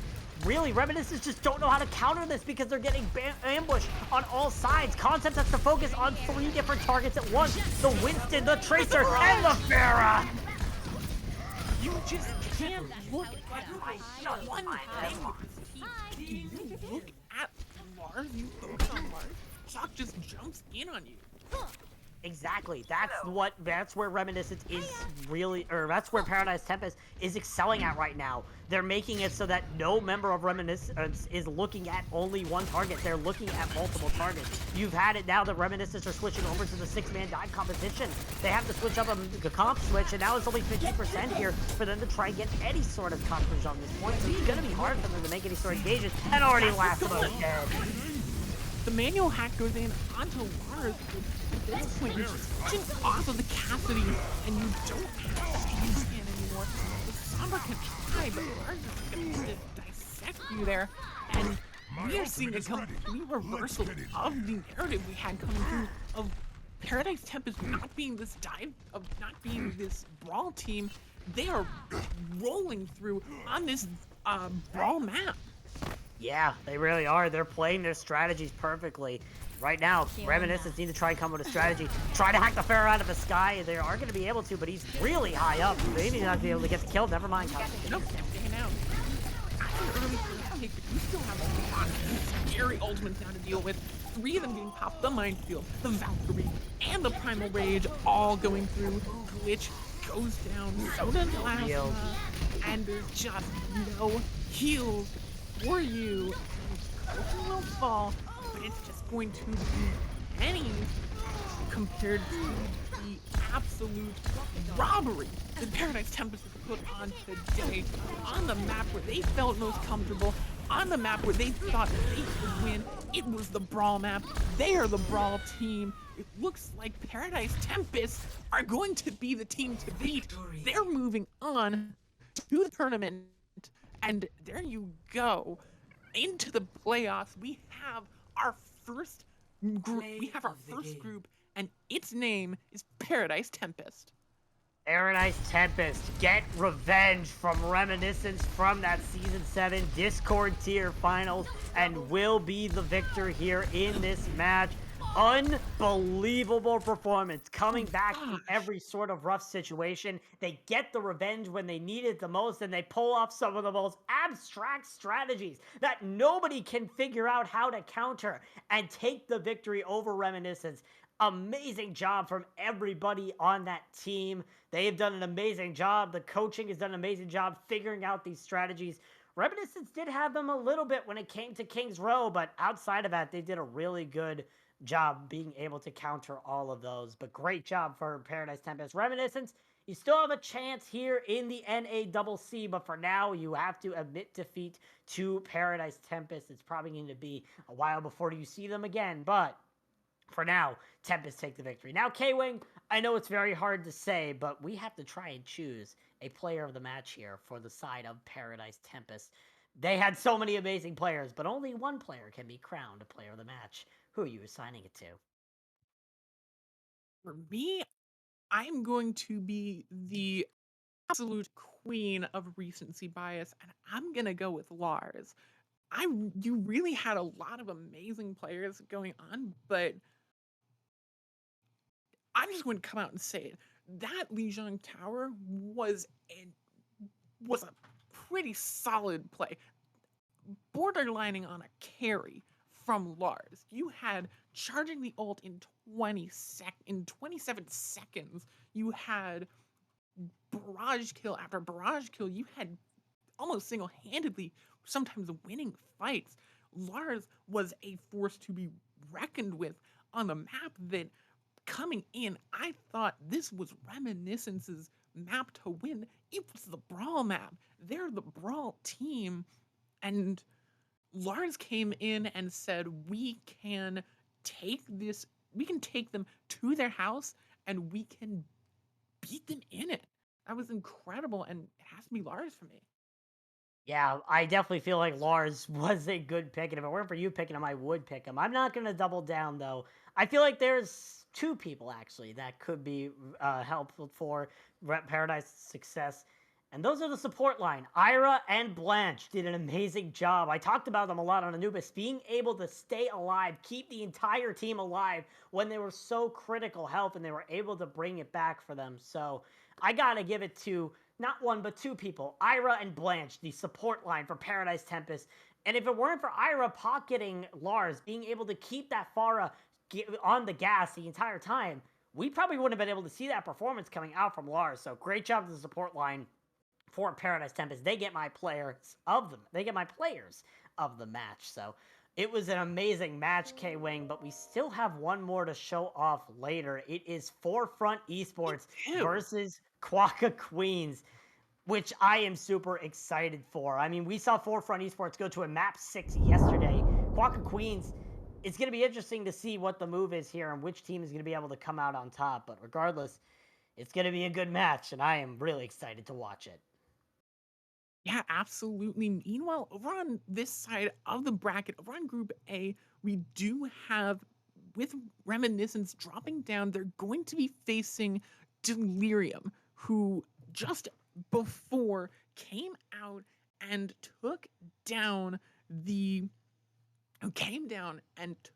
out Hayden Overwatch team, who we saw on Thursday, and gave us our first elimination of this tournament.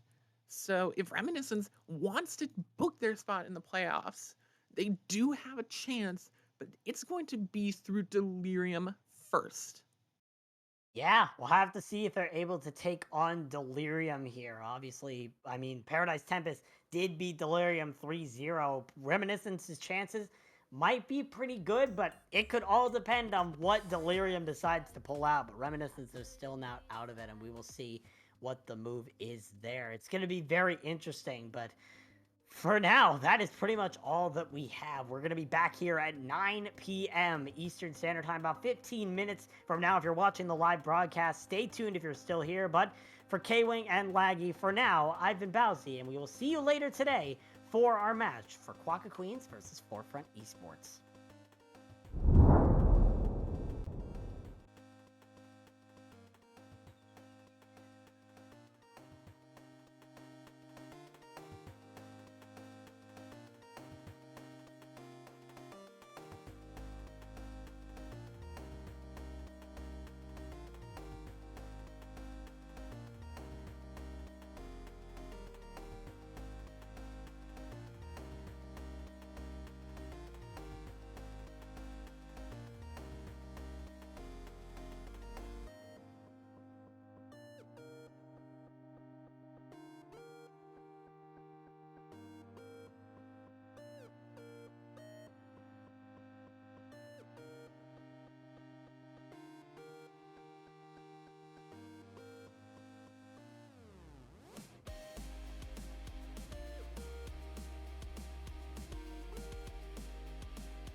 okay, getting the first pick.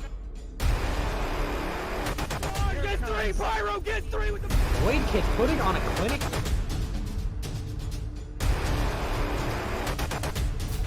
Whole team's down. Oh! It's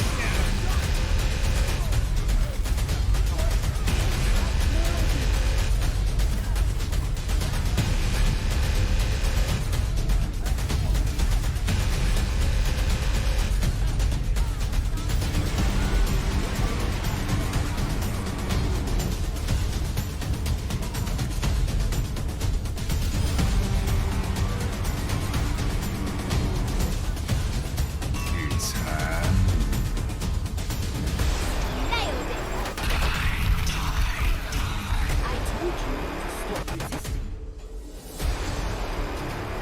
experience tranquility.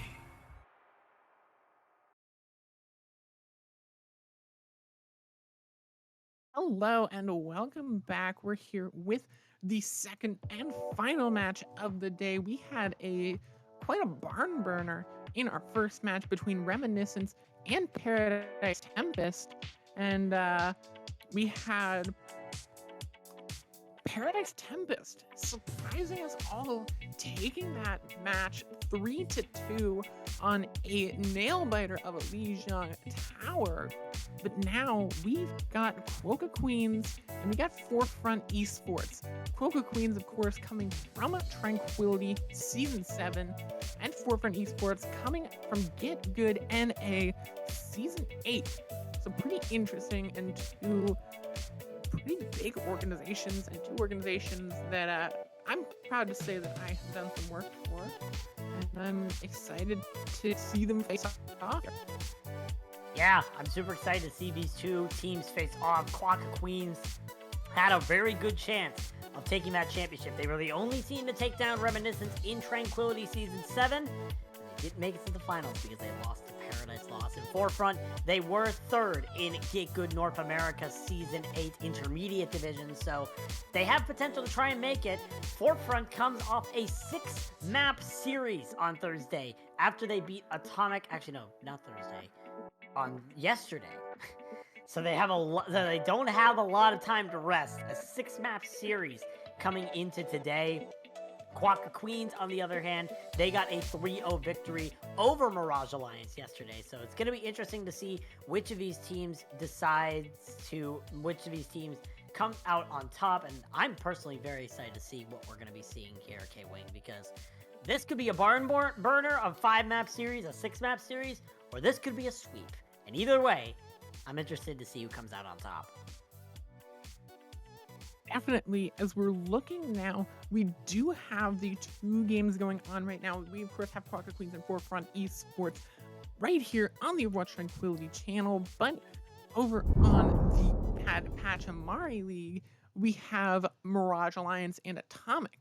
This is the elimination match.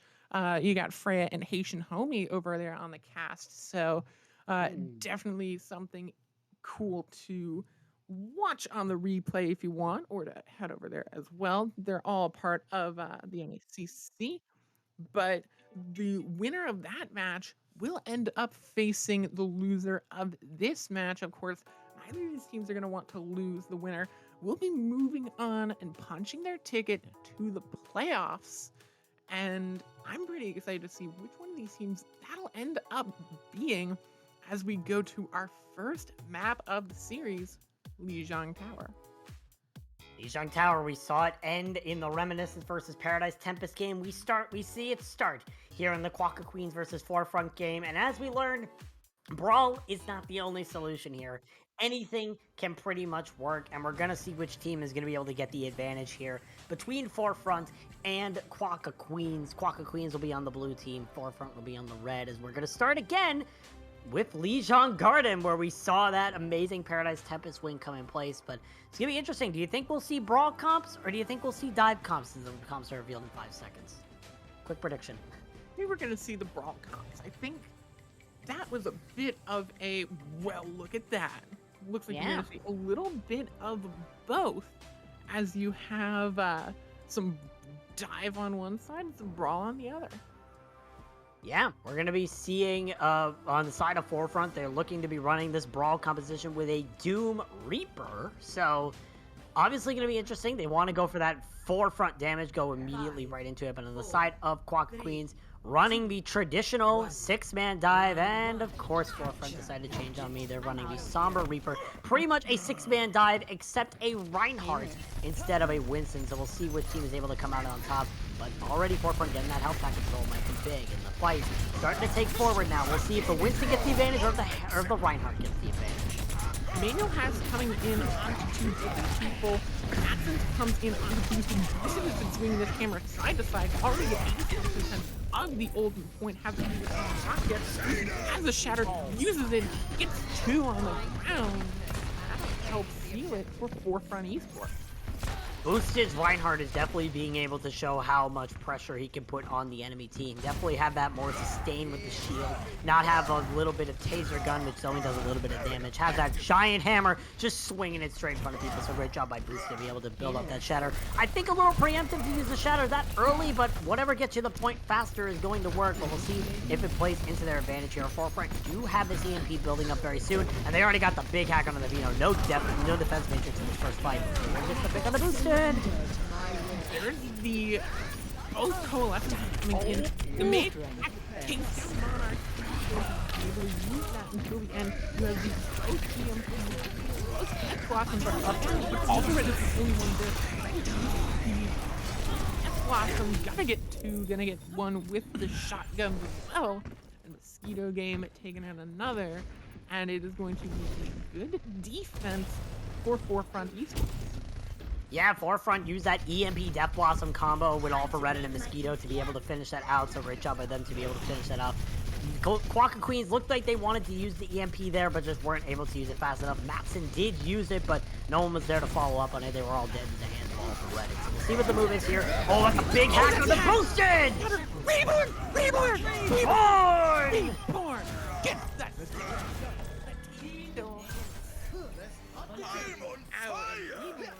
Has got them all.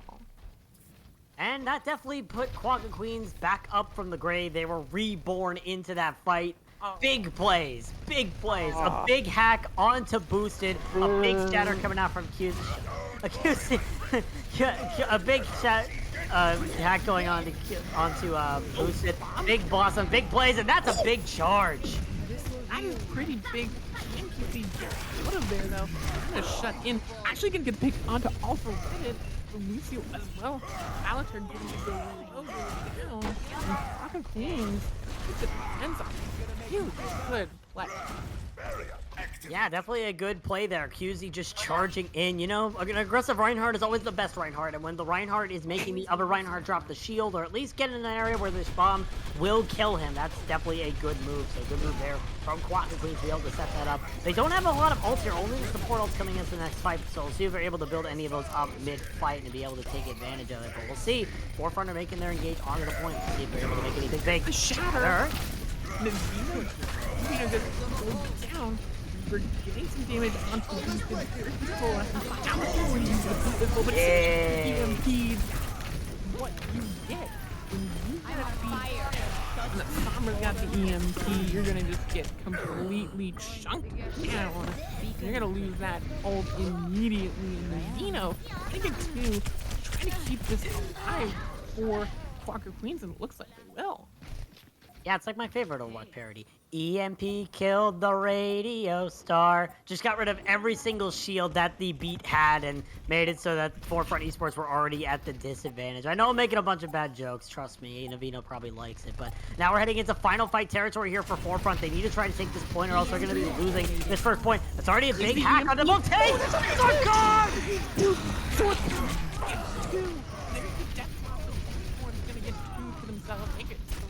For Reborn, KFC. Gonna go down, gonna use the bomb, but it'll get things.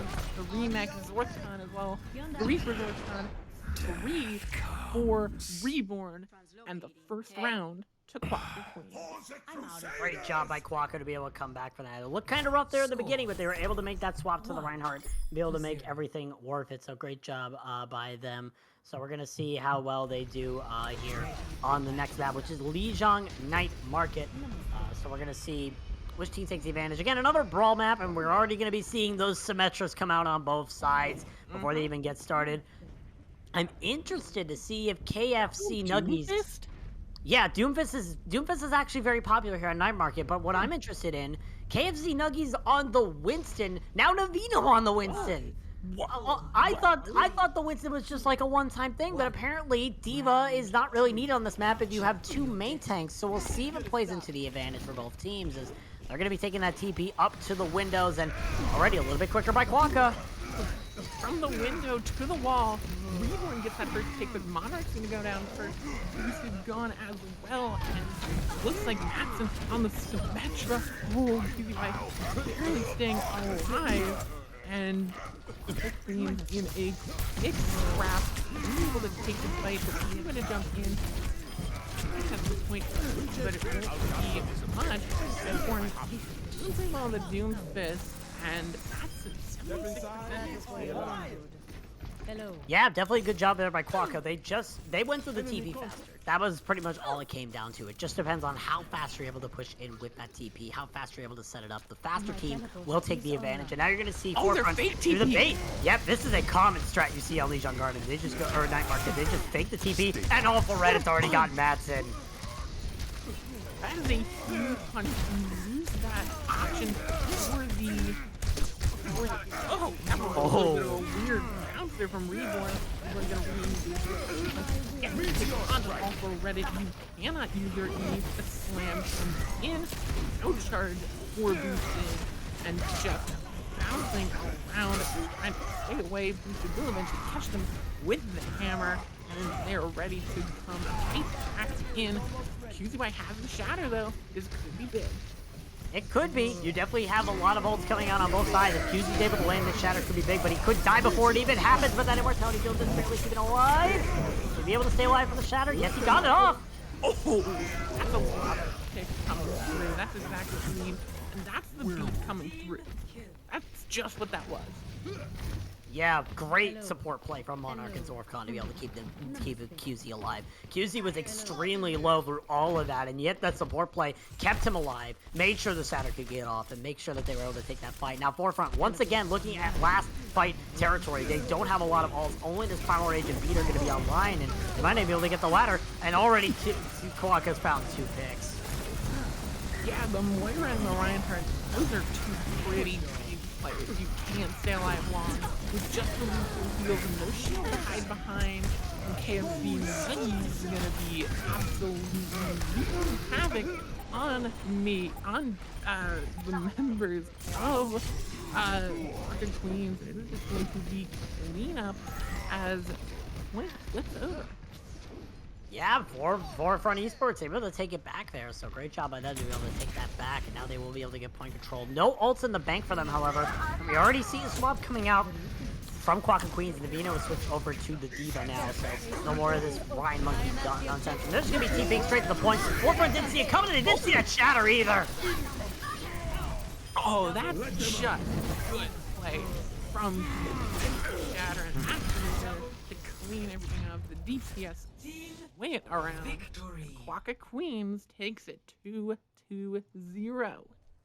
Good play there by Quokka Queens to be able to take that map. Really just were able to bait out every sort of opportunity. Were able to shut down any opportunity that Forefront had. There was some hope there for Forefront on Legion Garden, but it came to the hands of Reborn here in this play from QZ and Reborn and Matson. Look at this death loss of absolutely destructive. My goodness. The six-man kill on Legion Garden. That was the moment where Quokka Queens finally got control of the map and were able to bring it back into their favor. So great job by Quokka Queens to be able to set those kind of engages up.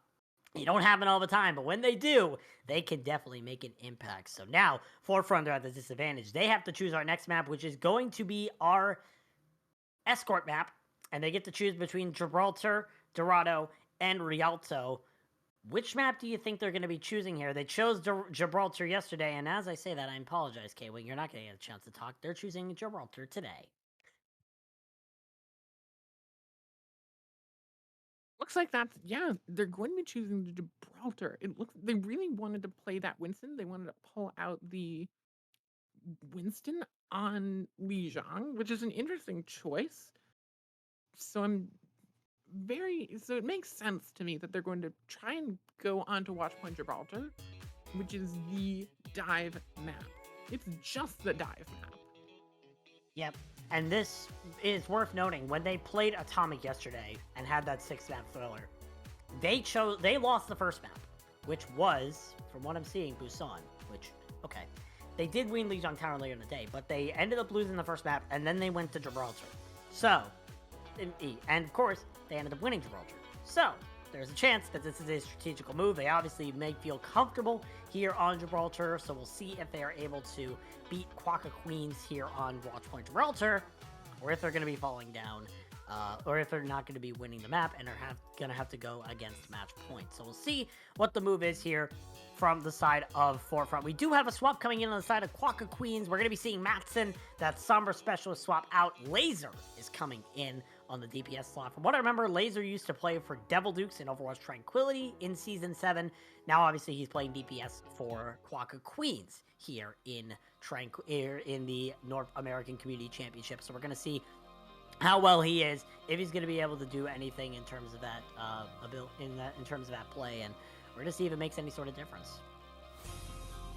Yeah, we're coming into the Assemble Heroes phase, and personally, I'm expecting the dive. I'm expecting it pure and simple, at least from the attackers. I'm expecting the dive, and I am thoroughly disappointed.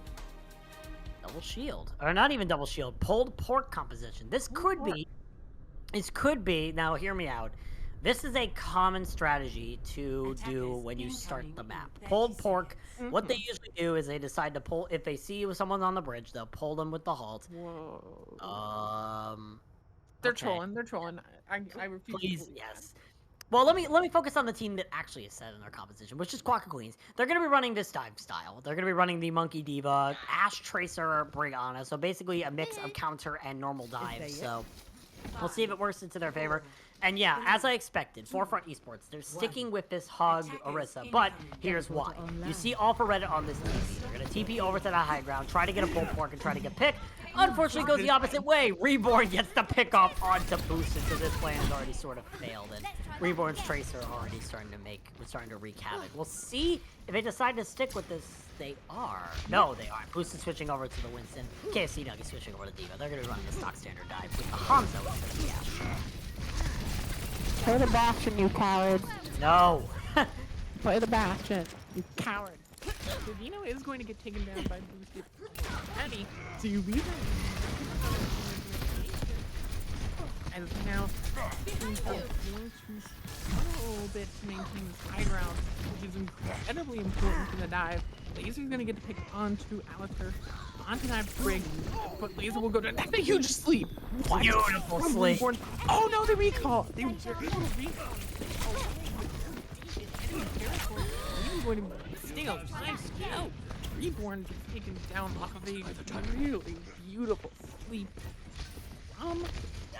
from Pisa.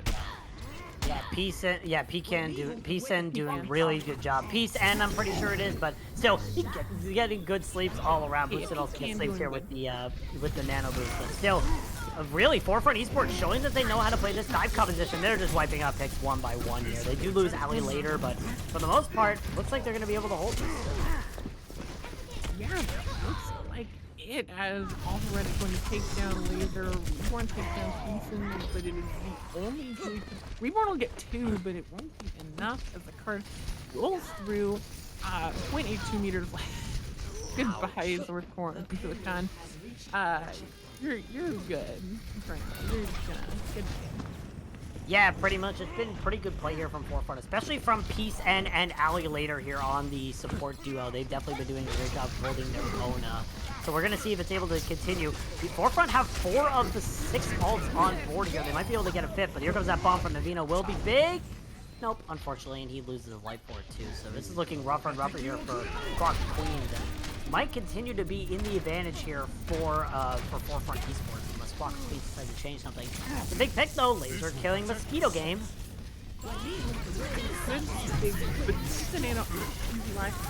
stunned out. That's both supports for Forefront Esports is gone. Mosquito Gang switching on to the Widowmaker. So going to wonder if that'll allow them to get some early picks. But Oh, as you say it. Oh, there you go. Yes, is the answer to that. Yes, it Yeah, does. yeah. Widowmaker is a very like risk versus reward kind of hero. Doesn't really have a lot of damage Good night, output. choose you on. Ouch. Good night, Mosquito Gang. Yeah. Bombs going off left and right. Disgusting. Oh my god! Oh gosh, was that a 180 sweep? From It was. Season onto disgusting. My- Disgusting. Yeah, Forefront showing their mechanical skill, and there's a primal raging boosted in the back line. Gonna get slapped, gonna get woken up, gonna be booping that on right off the edge. Like, yeah, maybe? No. Yeah, but still, Crazy. Forefront trying to push back into this. Oh, the Widows trying to duel the Ana. Don't do it, Ana. You remember how that went for you last time? The video game actually going to get taken down for the Sign of Nina. And putting on that pressure on the Widows to get your Ana just a little bit of. Oh! Reborn! 2 kills on the way to kick a team while they're down. Definitely, these pulse bombs have actually been really good from all for Reddit and from Reborn all game. Mosquito Game actually switching over to the Somber now, so off that Widowmaker. Laser, I guess, switched over to the Widowmaker and he didn't want to take the duel, so everyone call out Mosquito Game for doing that. Now Laser's Coward. Yep, coward. I didn't want to say the sound part out loud, but once again, Pocket Queen's just destroying Forefront one by one again. Absolutely incuse you. I just use the Primal Rage in the small room. You just can't. You can't deal with a Primal Rage in Winston when it's in a small room like that. No, you just can't. And Forefront Esports, they are trying to build up some ults here. They will have all for Reddit's Pulse Bomb coming up. And they will have this bomb coming up from KFC Nuggies, but for the most part, they've been trying to find answers in strange ways to try and get through this. Now, Mosquito Game might try to hack the Diva here, if anything, and try to make sure that this Pulse Down can be landed here by all for Reddit, but we'll see what the move is here. A little bit of overextending from QZ, however, and he gets Nano Boost in the back line. Here's the bomb from Nana. Nana on top. It actually takes out Bomb right there. Keith also going to fall to the Dino. Both of you Dino take they need Laser 12 HP and can they stay alive? Looks like they're going to be able to get the health pack and the look at the soldier strat doing the safety dance there as looks like the fight could keep turning the way of Pocket Queen. So, the anti-unaccountable around, but looks like a little bit trappy. Pocket Queen will be chasing out these tracks. Yeah, but Forefront is still trying to engage. Boosted here with the Primal Rage. It's really been all over the place. This has just been the definition of scrappy this entire point B, and Forefront don't know when to stop. The Nano Boost is going to go on to Boosted now, and they're still engaging. They got rid of DeVito's mech. DeVito's team mech and taking him down. Mosquito Game goes down low. Are they going to be able to get out onto Laser? Tactical visor. I'm using the word here. He's so crazy right now. Houston takes down their counterpart into fun straight out. Here's the bomb from the demon. Can it get something big? It looks like it's a bit too high there. Oh, Queen holding on as Forefront Esports seem to be pushing and pushing. Oh no, I didn't touch the cart! Not done. The time ran out and they weren't on the cart! Forefront just pulled the ultimate Chillery Niner. Oh no. Oh, I didn't know it was the 9th. I didn't know it was 9th of this month. Oh no. Oh no. We've had 2 C9s this month. They've both been on Gibraltar. Yeah. Both of them. Both of them have been on Gibraltar. Had 2 C9s on Gibraltar. Something going on here. Some sort of like shenanigans going on in the tournament admins. We're gonna have to report the tournament admins to this, but regardless, that is devastating for Forefront because they were looking into a kind of winnable situation. They looked like they could have been able to do that, and now they are unfortunately not getting to finish point B here. They have to stop it right outside of point B, so that's rough. And now Now they have to pull out onto the defense. They're going to be running the exact same thing that Vulcan Queens are running into them. This Ash Tracer, Winston, Diva, Brig, Ana composition. The pretty much stock standard dive and protect style that we've been seeing. So we'll see if it gets an advantage. Looks like on the side of Quokka Queens, they might pull out that pulled pork strategy to start off, but it's unlikely. But we'll see what they had this sign to play with. Reborn showing that Symmetra. Yep, they most likely are going to be doing this pulled pork strategy to start off. See if they can get any sort of big picks to start off, and see if they're a little bit more successful than Forefront, as here they go. Nope. Yeah, it looks like you're doing just a bit more of a... Oh no, yeah, this is what they're doing. Cincy beat to the right side, there you go, now you have the bird control. Playing the double bubble here. Oh yeah. Yeah. So, getting that double bubble strategy, we've seen that a lot in sort of Overwatch League. Oh, that was a headshot from Mosquito Game onto Ana. Monarch is going to be able to survive, but just barely from that Ash nerf. And now it is going to be treacherous for Monarch to cross over and try and stay alive, because you have hunting for you. Laser takes down Alpha Reddit. There's the D-Mech. Oh, I think actually KFC Nuggets took out their own mech. Important. But Houston gets anti-nated, stays alive, Laser stays alive, but not for long. The Mosquito Game has been hit off at it this round. That's decent. Oh, it's close now. You have the switch now to the double bubble for Forefront Esports. Lucky enough to even get them to contest here. Yeah, right now, Quokka Queens, this double bubble allows them to be more aggressive with their forward motion. They don't have to really wait for the Diva to really engage. They have more damage, more frontal aggression. And that's what they're able to make use of right now here, Quokka Queens. They're getting that frontward engage. They're going right into the faces, and the damage is just there. They're able to take that first point exceedingly quickly and have 5 minutes to push it 72 meters. So they're on a hot streak right now, and they've found staggers in that small room. This could be disastrous for Forefront. They've switched over to a ball hog trying to counter this. Can they? Question. Can they stop this? We have seen a horrible turn of events for Forefront Esports. They C9 and they have just seemed to lose all momentum now. As Alpha Reddit has this pulse bomb, what will they be able to do with this? Do they try and they'll throw it in, get two, get Navino, get Laser, and that's a good way to get your momentum back. They'll get double kill pulse bomb on Alpha Reddit. Good move from Alpha Reddit, and really Forefront Esports forced that to happen. You saw that there was someone in that room as well with Alpha Reddit in the front line pushing back Quokka Queens, and that just pushed Navino and Laser directly into the pulse bomb. So great move there by Forefront to set that engage up and make it so they won that fight with only one ult in the bank. So we'll see if it's able to succeed. Big hook from KFC Nuggies went on to QZ, but it's able to be protected right now, and KFC Nuggies got the nano boost on the Roadhog. We'll see if it makes any sort of difference as he's chasing down Laser. That's a huge sweep from Peason onto QZ right. Yeah, and he's empty onto from Peason onto both supports Laser with the tactical visor. Gets both of the gets the Ana, gets the Ash, gets all the A characters. Peason goes down 4 Quokka Queens. Could be the start of a turnaround. You know, very, very low. Going to take it down. Boosted is going off, but Laser is still on high ground. And they are not ready to give it up. Looking up against Mosquito Game, the right click onto him, and that could seal the deal here. Looks like Peason trying to come in and stagger this out, but it would be too little too late. The sleep from Monarch onto Boosted. Unless some miracle plays can come in. We've seen bigger. Looks like we won't see it sooner, but as I say that, Mosquito Game gets Monarch. That's actually huge. Big. Mosquito Game goes down. There's hope here. Alpha Reddit goes in the pulse bomb, gets the Supports on Quokka. but both supports gone. Just need to come in. Oh gosh, Laser has the tactical visor. Have the defense matrix. It could win the fight. Will it though? Is the question. Gotta take down Mosquito Game.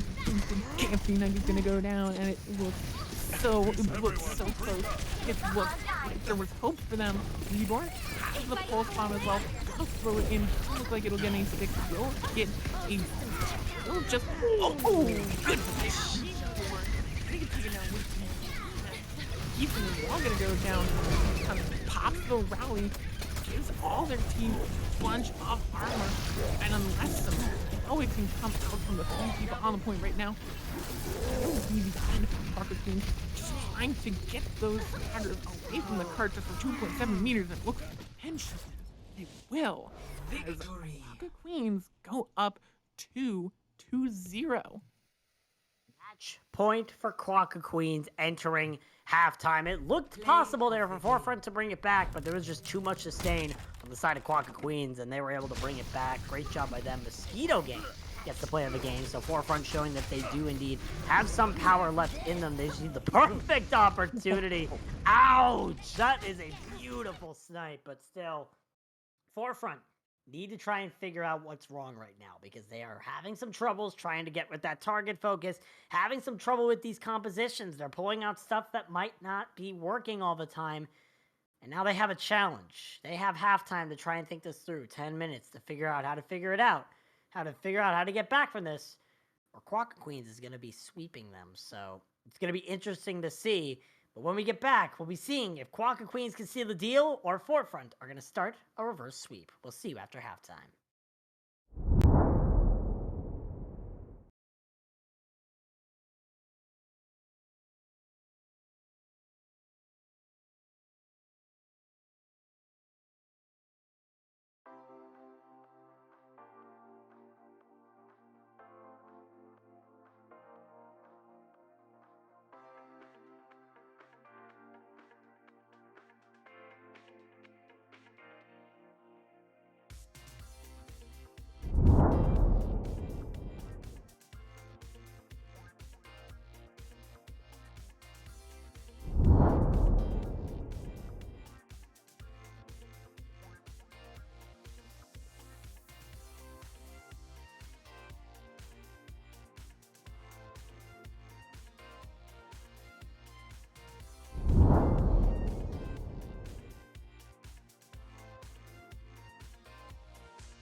Hello and welcome back. Before we went to halftime, we had Quagga Queens come in and pretty much do pretty well against Forefront Esports. I don't want to call it a stomp, but it was a really, really quick game so far. Of course, we did have that unfortunate C9 at the end of round 1 for Forefront, but Quagga Queens have just seemed to be a little bit ahead of Forefront Esports so far. But now Forefront Esports have the chance to come back and start the reverse sweep. And it looks like they're going to be doing it on Kings Row. Yep, Kings Row is what Forefront Esports has decided to try and bring back this match to get that reverse sweep. And it's interesting because we saw them obviously pick Gibraltar, a dive heavy map, and then they decided to go to the brawl heavy map in Watchpoint in Kings Row, when we haven't really seen them do well on a lot of brawl compositions. When it came to Legion Garden, we didn't really see them do a great job on Garden, or not Legion Garden, Night Market. They didn't really seem to do that well on Night Market. And now you decide to go to the map that pretty much requires everyone to play Brawl. It seems kind of a questionable decision, but if pulled off correctly, we could be seeing Forefront get this map win and potentially try to start that reverse sweep, but we'll have to see. They will be on the attack first, so we get to see what they are going to be planning here when we go into Kings Row. But for Quagga Queens, it's match point. This map could determine if they are going to win and move on to that championship bracket, or if they're going to have to wait a little bit longer or at all, as we're going to be heading into this. QZ coming out on the Roadhog. I hope that's a bait. It's a bait. Please. Thank goodness. Oh, he's going the long way to spawn. Yeah, there we go. Yep, that's what I expected. We're going to be seeing the stock standard brawl on the side of Quagga Queens. On the side of Forefront, it looks like right now they're showing a sort of brawl comp, except the Doom Fist on All for Reddit and Mosquito Game on this Genji. I mean, this Genji probably is just to make sure they didn't get a deflect kill, but obviously could be changing it at any moment. We'll see what the move is here from Forefront Esports. Oh, they're running this double main tank comp. Okay, so this is pretty much similar to what they ran on Legion Night Market, with the double main tank, the Genji, the Doomfist, or the Doomfist, the Lucio, and the Moira, except no Symmetra this time. Now they have a Genji. Seems to get quickly to get in turn. Lucio to get that counter turn. That actually goes up Lucio onto the high ground. No one really there to contest them. Gets the headshot, double headshot on that Winston, but Mark is gone. Winston and also right, both getting picks of their own. I think they'll struggle on this composition. The Mayweather is gonna delay the inevitable for Matson at this point. Goes quickly to Forefront Esports. Yeah, I'm honestly surprised. Forefront Esports able to make this Doom Genji comp sort of work. I mean, obviously Mosquito Game died first at the hands of Laser, but still, All for Reddit was able to get that pick on the Laser, and that pretty much negated all the damage coming out from the side of Quagga Queens. So they were down their main damage dealer. They were down pretty much their only counter to the Doomfist, and so the Doomfist was able to go ham. So now Quagga Queens in the advantage. Forefront trying to go for a little bit of aggressive play, but that's a shatter from QZ. Gets both supports into the Doomfist. Monarch will fall, but the game is going crazy. QZ might actually goes down. The Genji's low, gonna get taken down, but it is Quagga Queen stabilizing now. Yeah, Quagga Queen just barely stabilizing. It might be a bit. They're actually going to be backing off a little bit here for Forefront to push the cart because QZY unfortunately got that very late spawn. But nonetheless, Quagga Queens were able to do a great job in stabilizing. They used their ults very efficiently and were able to use them really well. So we'll see if they're able to continue that trend here. There are not a lot of ults on the side of Forefront, so theoretically, Quagga Queens should have an advantage. That's an interesting window. I think Monarch would accidentally hit the ult button twice there, as here comes Winston onto the dive and knock Monarch off the side. Actually, even take them down as Forefront are rushing through. Matson in danger near now from this Genji, going to have to translocate away. Yeah, Forefront are just pushing the aggression farther and farther onto Quacker Queen, so much so that Laser has switched off the Cassidy and onto a Reaper now, so obviously a little bit more of that brawl-centric damage, and it looks like Quacker Queens are going to invest in this fight. Huge EMP from Matson. That's a huge EMP. Ball as well, but when both tanks are gone like that, that's deadly. And now Quacker Queens, this is a good spot to hold. Definitely, they get a very good opportunity to close hold here. They can try to make these close holds much more effective, so we're going to see if it's going to work into their favor. They did use that Shadow from QZY alongside the EMP, so they really don't have a lot apart from this Lucio beat for this next fight, so we'll see if they're able to defend against these abilities that Forefront are bringing up. So we'll see what the move is here from Forefront, as they're going straight in onto the enemy team. The immortality comes out early. There's the Shatter. There is the slam for Reddit. On the table for Forefront, but always the beat for Zorthcon, but Zorthcon's gonna get taken down, and it's going to be a quick roll through Forefront. Yeah, good move there actually by Quacker Queens to just take that as a dry fight, not use any ults. You know your only ult is the Sound Barrier. You know the enemy team is coming in with a lot of big ults. They use the Meteor Strike and they use the Shatter, two of the biggest ults they could have used, but now, Quacker Queens, they might be able to build up a little bit of advantage. QZY switching over to the Orisa here, and Matson switching over to an Ashe. More damage, more range here for the side of Quacker Queens. But we'll see what goes the advantage. The Forefront already in their back line.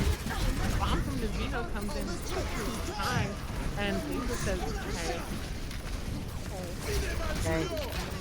Okay, yeah. There's Matson. Get that good shot off. Gonna get it. Hits the body shot. Hits the body onto boosted, but well, that shot was boosted.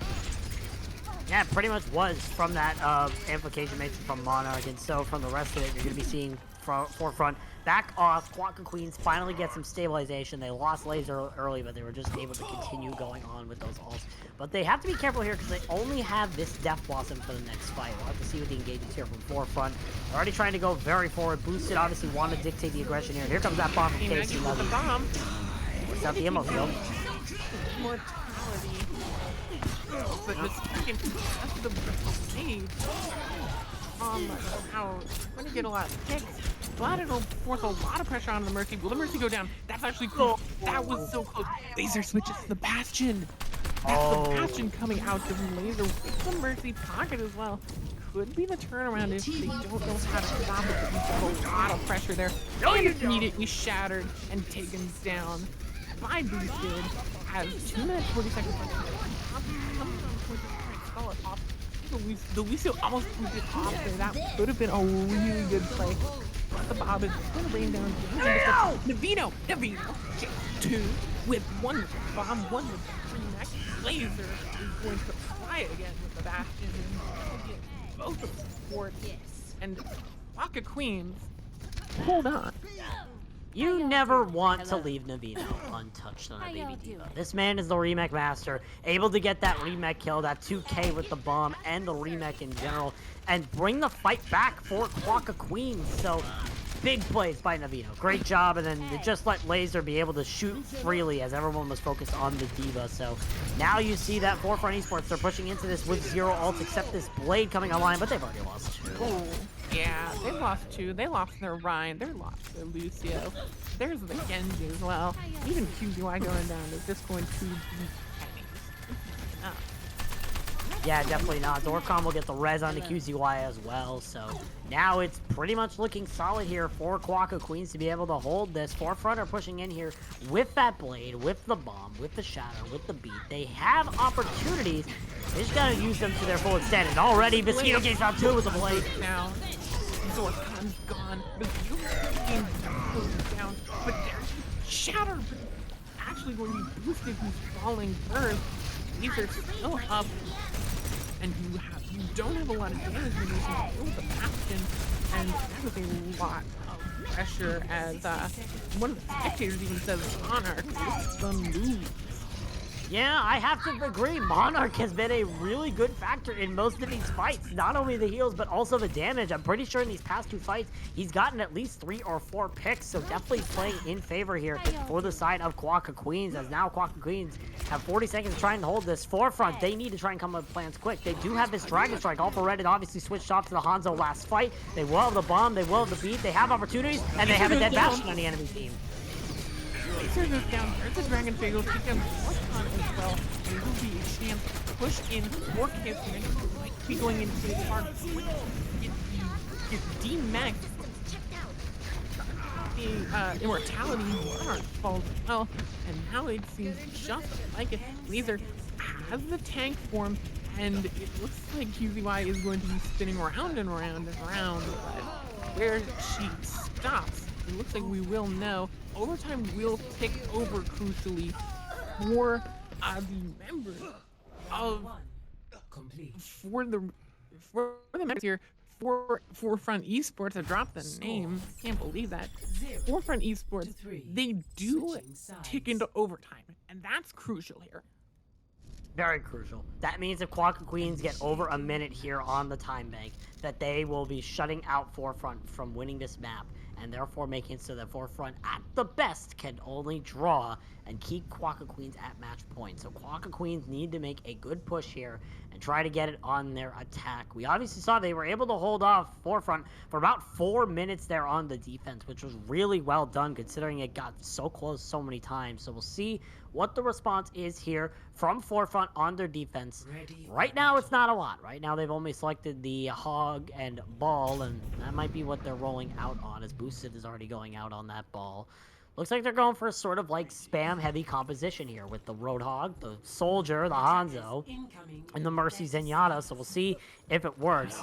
On the side of Quokka Queens, now I think I know this team very well. I've seen this team. You say memeing. You say memeing.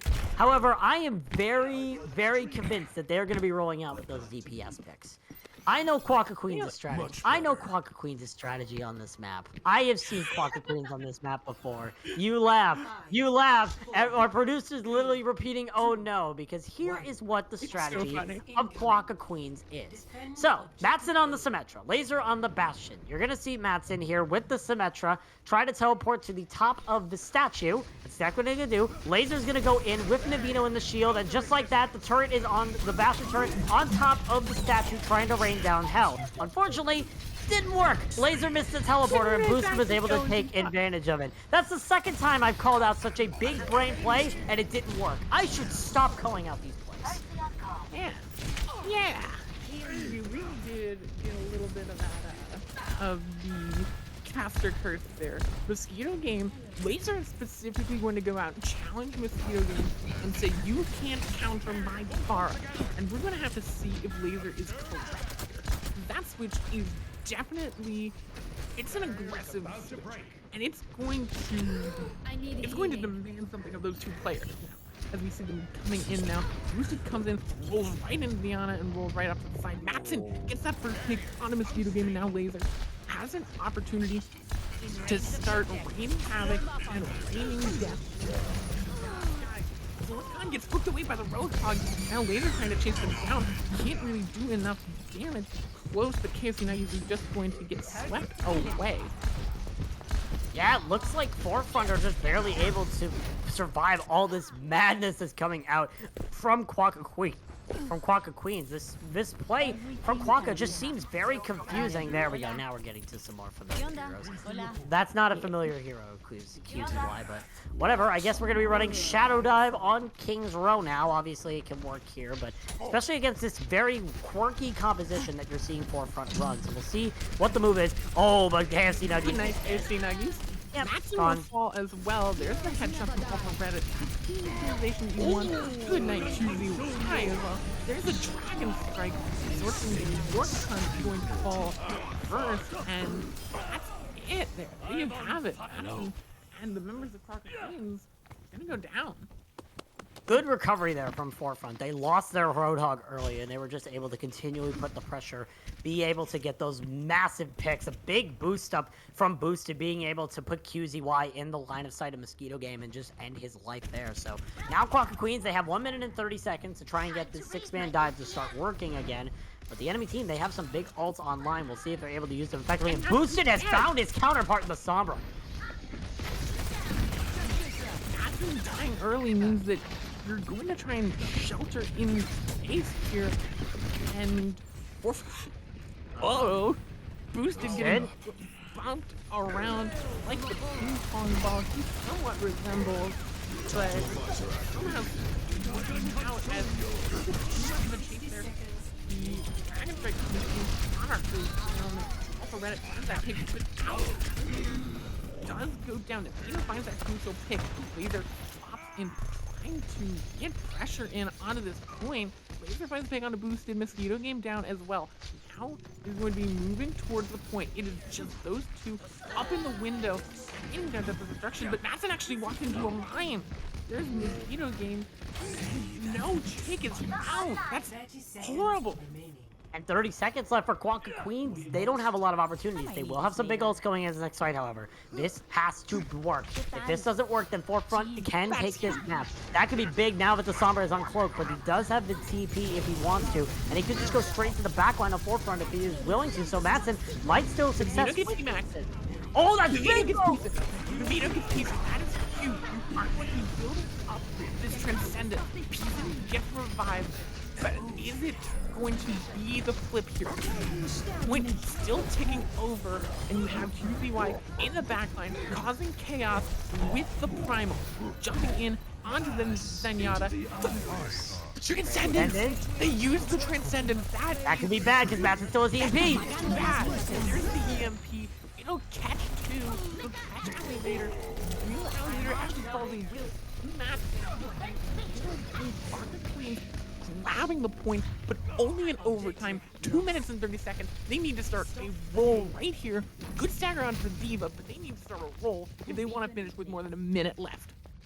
Yeah, it is challenging here for Quokka Queens. That was a very scrappy fight. Hi, Boost. Boost is having a little bit of fun. If I were Boosted, I would just walk toward the cart, because if you stop that cart, they're going to have to kill you in the aftermath, but whatever. Boosted will end up dying in the hands of Zorthstop, but still, very, very scrappy fight from Quokka Queens, but they were somehow able to make it work. Madsen might go for a very, very sneaky stagger here. Not noticed by the Zenyatta, but the Zen knows he's back there, so we'll see if this works. If he's able to pick off P-Sen, this could be massive for Quokka Queens, and it could make the first start. Very close to beating him. He got that one back. Barely. What is that Mercy doing over there? Gonna get taken down by Laser, hiding over in the corner. That's not where you should be there, Alligator. Just a little bit too far over on that one side. Not able to get over and taking advantage of Madsen. Will fall also read it over on the top, but the Lucio knows where you are. Zakon is ready and raring. There's the Diva Bomb. Finally takes but QZY has the Primal Raid and is ready to cause some disruption. Mosquito Game switching to the Junkrat here, but it is not going to win them this fight. In fact, it looks like Point B going to be going right back to Quokka Queens, and they're going to get that minute and a half. They have 2.5 minutes to push to the end of this map. Technically, 2 minutes or a minute and 20 seconds to try and make sure that they can at least win this map, or at least get a draw in this map, or at least make it so the worst they get is a draw. So we'll see if they're able to do it. Quokka Queen really starting to steamroll a bit here. They have Madsen on this Tracer as well, so much more spam potential. But now QZY switching back over to the Reinhardt. Boosted to switch over to his Reinhardt of his own. So now it is a mirror matchup pretty much, and you see Laser just backing out. It's going to be close here, but Quokka Queen could make a big impact here. Zorthstop keeps going to be big. Boosted gets hit by the fire strike, goes down. Also read it. They can't find any kills. Peace and uses the coalescence as well. There's a death bomb blossom from Laser. It finds Ally later, and there's pieces going down to that coalescence. There's a lot of ults used, but it's finishing the fight. There's a stagger into the Reinhardt. Will kill Laser, but will get staggered himself and has the shatter. I'll show them. It's going to be close. Boosted will have this shatter, and Mosquito Game has this tire. It is all going to come down to if this enemy team can touch this cart in time. Mosquito Game dying here will be massive. If Matson can get this pickup, and Quokka Queens is solid. 10 seconds for Quokka Queens to try and deny any sort of push here for Forefront. The Rip Tire comes in. It takes out Big. Takes out QZY. This shatter is pretty much free now for Boosted, and they're going to have to run back. That is crucial. Yeah. Worst case scenario, Forefront Esports have just guaranteed themselves extra rounds. Yes, they have. That is big, especially here for Forefront. And now they still saved onto this shadow from Boosted. Mosquito is now going to switch over to a Bastion, try to get as much damage as possible. Burn down QZ's shield, get that, or QZY's shield, get that shatter available from Boosted or the bomb from KFC Nuggies. Try to make sure that Quokka Queens do not have an opportunity to do this. Mosquito trying to look for that perfect opportunity. We'll see if Quokka Queens know that this Bastion is here, know if they're able to make advantage of it, and we'll see if they're able to get this point push all the way. We'll see what happens. Here goes the bomb from KFC Nuggies. That's the shatter! That's a huge shatter from QZY. Oh no! Takes two off the side. Sword gun on the Lucio. Does some miracles. And a minute and 11 seconds is all they have to show for it.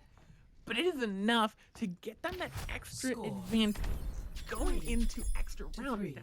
Just that extra time you have means that you get a win condition for round 4. You know what you have to push to. Because now it is going to be Mosquito Game and the members of Forefront Esports who are going to be pushing in first. Yeah, Forefront Esports will get that first push here. They have 1 minute exactly to try and figure out anything. Get as much progress as you can on point A and try to finish it out. We'll see what the plan is. On the side of Quokka, they're continuing with this stock standard brawl, except no Cassidy this time. They're going to be running the Reaper instead. So obviously a difference. No more stock standard. They are willing to go for that full hold potential. Just constantly pump in as much damage as possible. Boosted has not switched off this Roadhog for a majority of the match, or if not, he's been playing a lot of Monkey. So the Reaper seems like a good move here. So we'll see what the move is.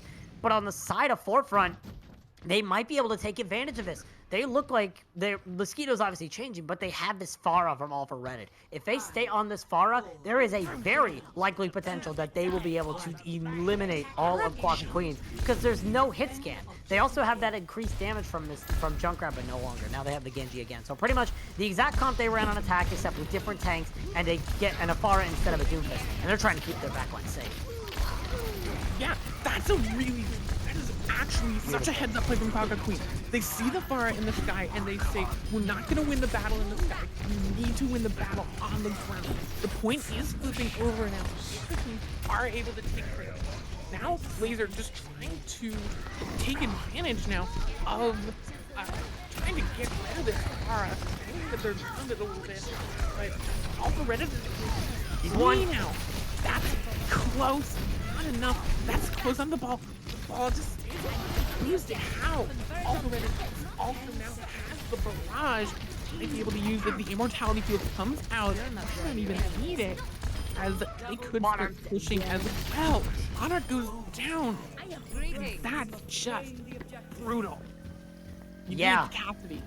Forefront literally made a big move in that. Pretty much when Quokka Queens pushed forward, All for Reddit focused all his attention on Monarch. That made it so that Quokka Queens did not have their main heals for that fight, for the entirety of that fight.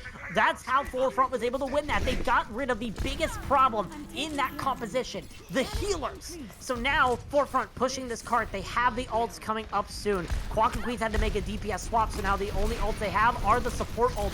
So we'll see if it's going to work. It's going to be closer, but here comes the play from Mosquito. Oh, Laser actually takes out Mosquito, but there are hits coming in from the members of Forefront.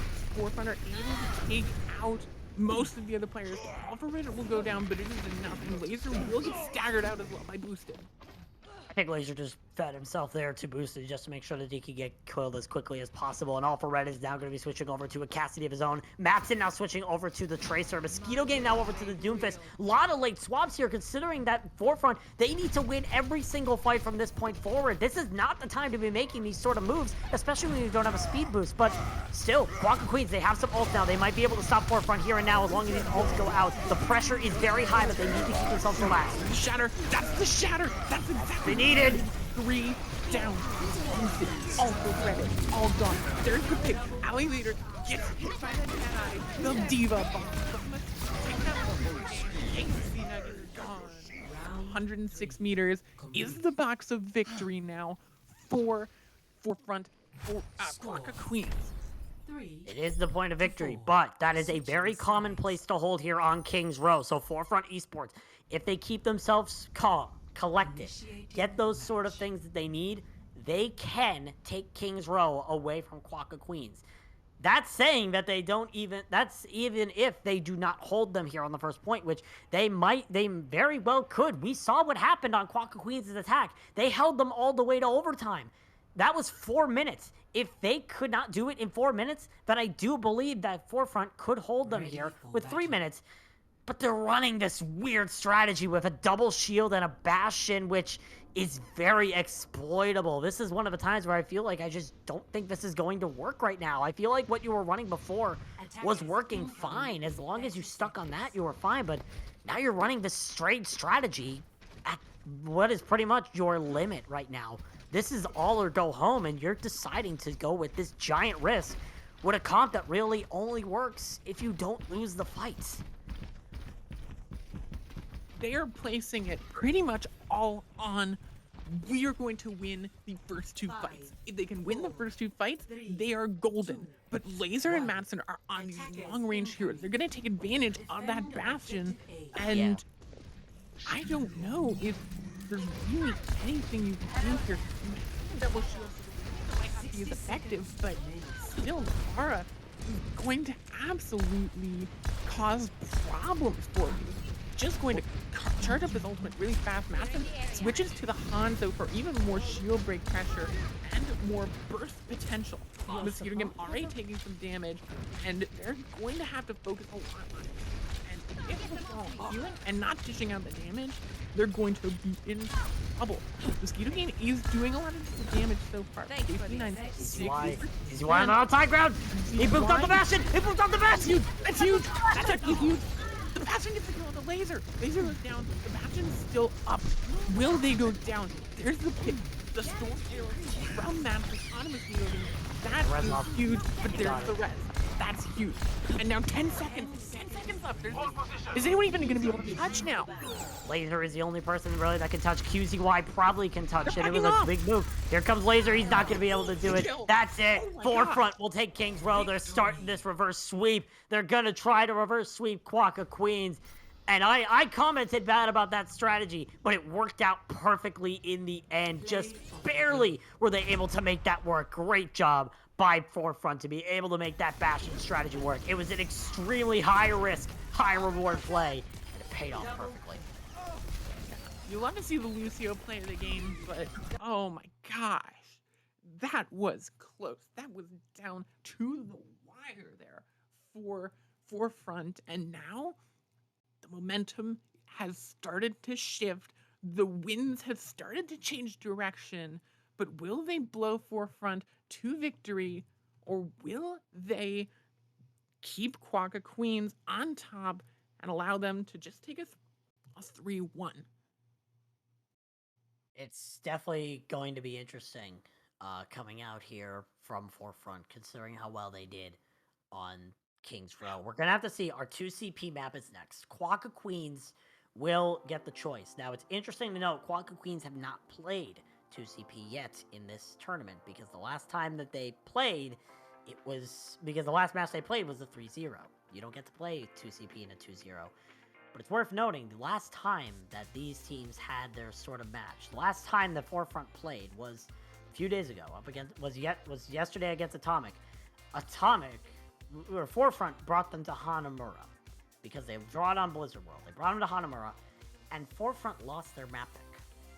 So, if I'm Quokka, and Forefront decides to choose Hanamura, and they lose Hanamura yesterday. Actually, no.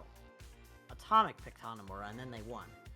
So, honestly, it's going to be depending on what Quokka Queens play. It's going to be difficult. Between Hanamura, Volskaya, and Anubis, it's interesting to see what they want to pick, and they've chosen their map now. It's Volskaya Industries. We are going to Volskaya, which is challenging for teams to play on. I'm interested to see what Quokka Queens are going to be bringing out here. They're going to be subbing out Laser. Reborn is coming back in after not seeing him since map number 2. We're going to be seeing him back in for this next map, and it's going to be interesting to see what Quokka Queens are pulling out here.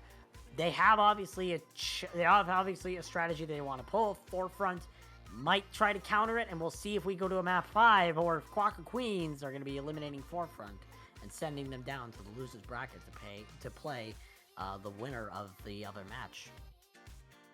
Yeah, speaking of that other match, Mirage Alliance versus Atomic are in what seems like a bit of a similar situation to us. When going from Busan to Rialto to Kings Row now. As we look, it is 2-0 for Atomic right now. That's how they're going. Yeah. They're currently on Kings Row. They've been going a little slower than us, but still. Atomic up 2-0, and now Quokka Queens up 2-1, but Forefront seem to be changing the tides.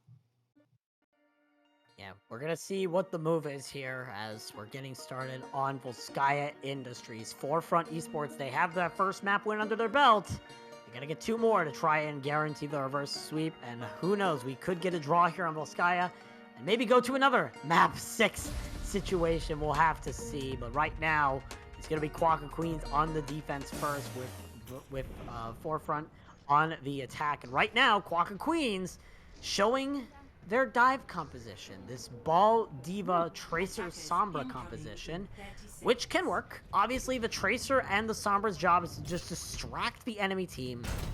QCY trying to do a little bit of funny strats here, but obviously their plans be in the back line. There you go, nice, beautiful. You go into the back, distract the enemy team, and make sure that the Ball and the Diva can just profit off it, or have the Tracer pretty much profit off it. They also have the Zen and Brig. Okay, so from Tranquility, this is a very well-known composition. It's pretty similar to a composition that one of the best Tranquility teams in history has run. It's Alpha from Transcendence Tier Season 7 loved running this sort of composition with the Tracer, Ball, Diva, Brig, and Zenyatta. So we'll see if Quokka Queens is able to master this to their own. On the other side, they have this stock standard Brawl composition with the Symmetra Doomfist, and they're already on the point.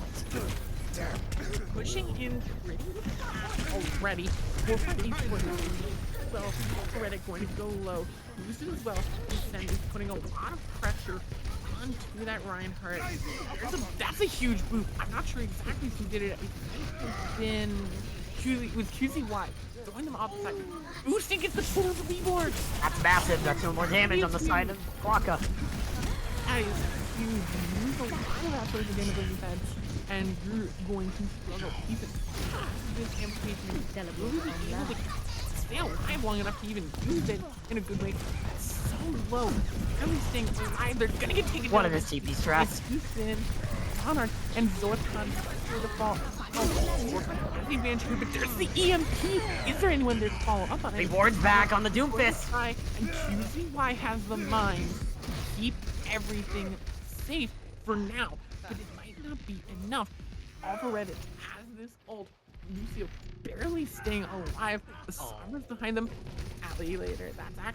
That could be huge. Losing that Lucio, the support and a lot of that ability to stay on the point and start capturing here. As we see some respawn coming between the Diva bomb coming in, but it's roasted! Gets the double kill. Both got a little bit too close.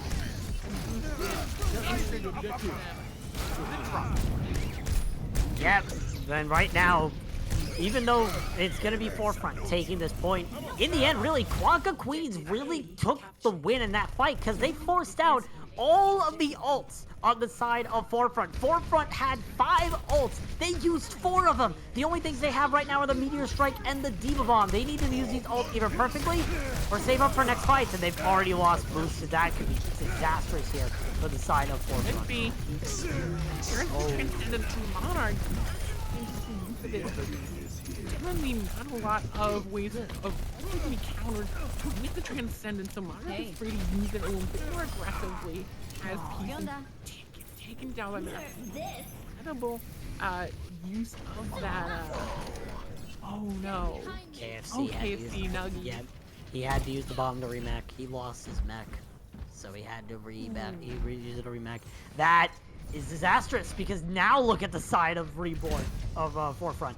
They have only 1 ult now in the bank. They could have come into this fight with all 6, and now they only have this Meteor Strike. This Meteor Strike either has to be big, or else Forefront is going to have to continually try to come up with a different strategy on how to win this map.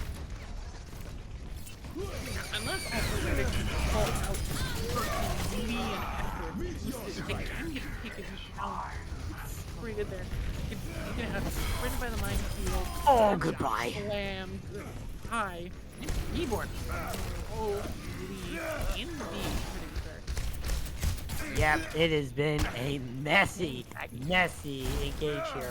Pretty much Forefront are trying to play dry fights here and get those ults built up, but the problem is they can't get any ults built up. They're having too much pressure put onto them by the side of Quokka Queens, and look at this, they're even pushing forward to get rid of the neck of KFC Nuggies, so now they're already down their Diva.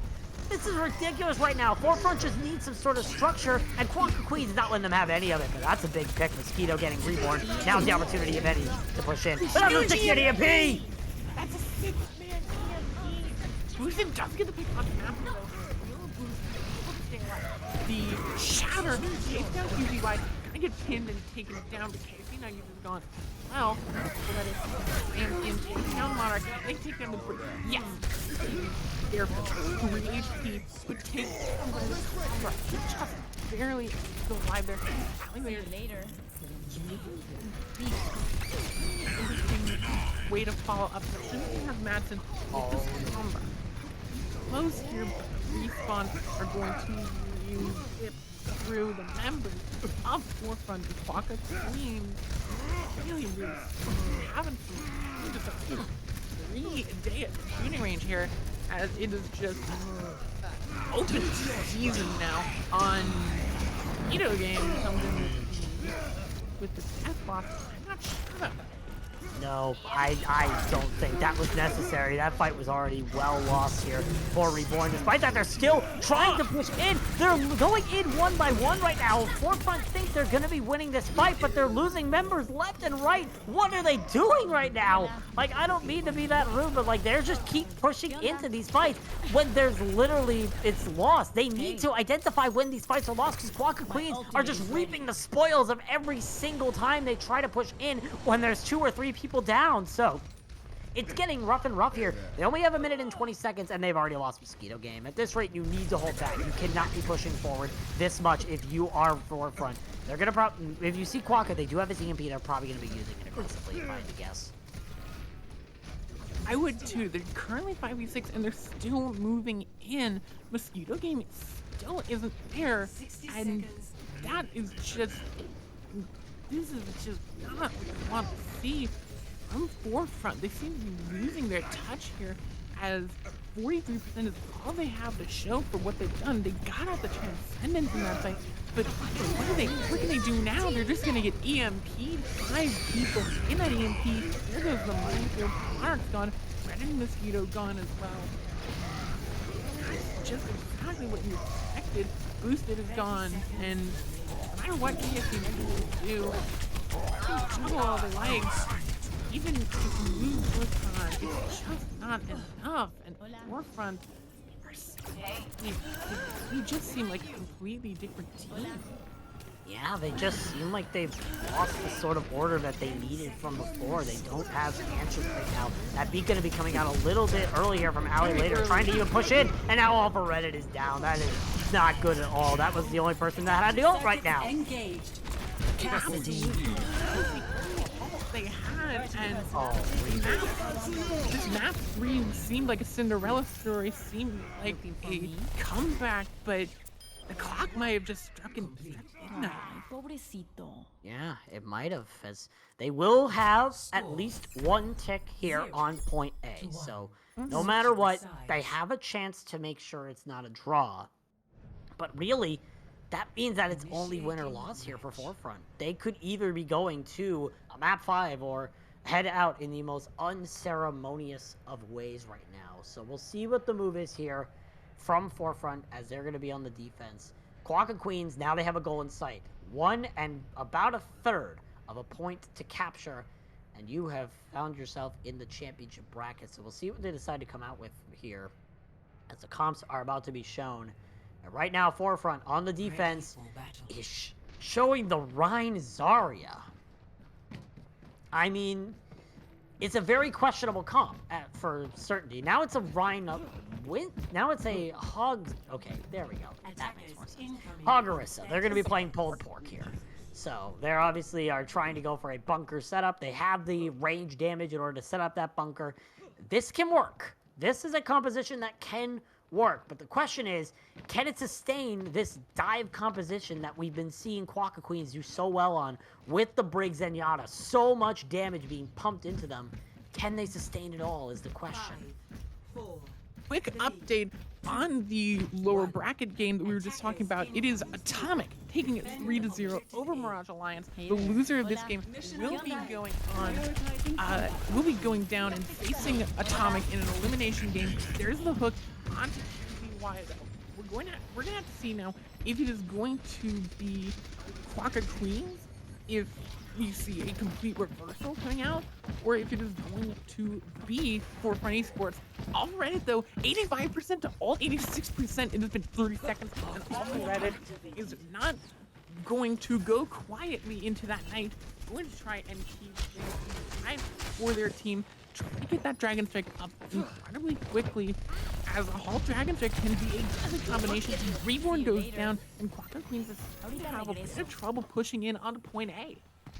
Yeah, I think they're waiting for a perfect opportunity from QZY to push in, but QZY just keeps getting found out by Boosted on the Roadhog, and All for Red is just pumping in the damage on the Hanzo. So really, they can't get that perfect setup yet. They're waiting for a perfect setup that might not happen. Now it looks like it's going to happen. QZY diving up to the high ground, and he's already found a lot of big fights for that power play. Gotta put some pressure onto the Ana. Something. There's All for Reddit though. All for Reddit is taken down by Reborn. That is the pick you want. All for Reddit has been a menace, and that is the only ult you have even been close to, besides Boosted now, who's able to charge up that ult incredibly fast from what I saw before. And they have a chance here for have a chance here. There's the whole hog. QZY gets hit by that whole hog, and it might actually be a knockout side there. No, enough. Going to be okay. Some retreat there for Quokka Queen. It was very close there. Allilator was flying through the middle of the pack with 1 health intel. Zorpcon, hello? Gets hooked off the edge and tries to bash back up, but ends up knocking up Boosted as well. So now there's only 1 tank on the side of him. Oh, that's a 5-minute, that's a 4-minute EMP. Huge EMP. It gets slept. Matson gets slept. The EMP goes off. There's the Bongo, Monarch, and KFC Nuggies. The Onyx going to eliminate themselves. And still there. It looks like Quokka Queens will be capturing this point off of just closer spawns, it seems, and some heroics by QZY. Yeah, that's how it's going to go. They are going to be getting this first point with 4 minutes and 20 seconds now to take 43% of the second point. So now they have the win con in sight. The Boost is having a little bit of fun on the platform just when he gets back. He gets hooked by Q. Gets the hook onto QZY, but QZY will be able to get out. But still, now Forefront, they are looking at danger zone right now, and they need to come up with a solution. Beautiful shot from Mosquito Game right onto Reborn's head. Haircut service, open for missions. All for Reddit also just going to take down both the points of Quokka Queens on this Tara now. Actually going to start putting some damage into the Nino as well. 60% in. Timing on this ult, absolutely what Forefront needs if they want the whole time right now. Usually by gonna get taken down, and that's a good defense there from the member of Forefront Esports. Exactly what you need to survive. Oh, Reborn gets taken down, and that's a huge Big haul. That was a big haul from KFC Nuggies Big haul. to eliminate that. So great job there from KFC Nuggies to be able to enable that. But now, Forefront trying to stabilize with this composition. I think this fire from All for Reddit might be the secret answer that they were looking for. Oh, is he going for that sneaky barrage into the backline? No, he wouldn't be. That would be near suicidal. If that doesn't work, then that would be a mess up right there. But still, you do see Forefront Esports. They're trying to keep this in composure. Here comes the bomb from Navino, though. It won't get anything, but the push starts coming in from Quaka right after. Altered and Matson just face off there. Almost. Here comes the rally from Zortron. The armor up their teammates. A lot of pressure onto KFC Nuggies with that Discord on them. There's so much pressure. Peason actually going to nail on them. Beautiful shot. And all for Reddit. First one to fall. Big sleep. Takes that pick. That's exactly what you need. The Red's going to cancel later for Ali later. Quacker Queens are starting to look like they could take at least a take here. It's not the case. Where is the minefield? Reborn doing exactly what they need, and that is it. The Cinderella story strikes midnight, and Quacker Queens moving on to the playoffs. Forefront knocked down to face Atomic. Quaka Queens, unfortunately, this Cinderella story ends tonight here as Forefront, they did take King's Row, but at the end of the day, the Quaka Queens, the Tranquility Season 3 the Season 7 Tranquility runner-ups will be going on to the championship bracket. Forefront have to go against a rematch with Atomic tomorrow after bringing them to a 6-match series. They have to go back and face them again. That could be disastrous, but Forefront did a good job being able to rebound from that. It just, Volskaya wasn't their map. They looked off on Volskaya and weren't able to finish it where it mattered.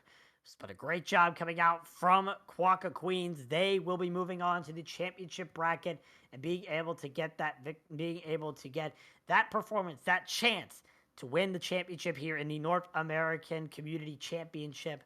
But now K-Wing, after that match, wasn't as exciting as our first, but we have to choose a player of the match because there were some big plays, but we have to choose one. Yeah, I mean, you let me go first last time, so it was. I feel like it's your turn to go first this time.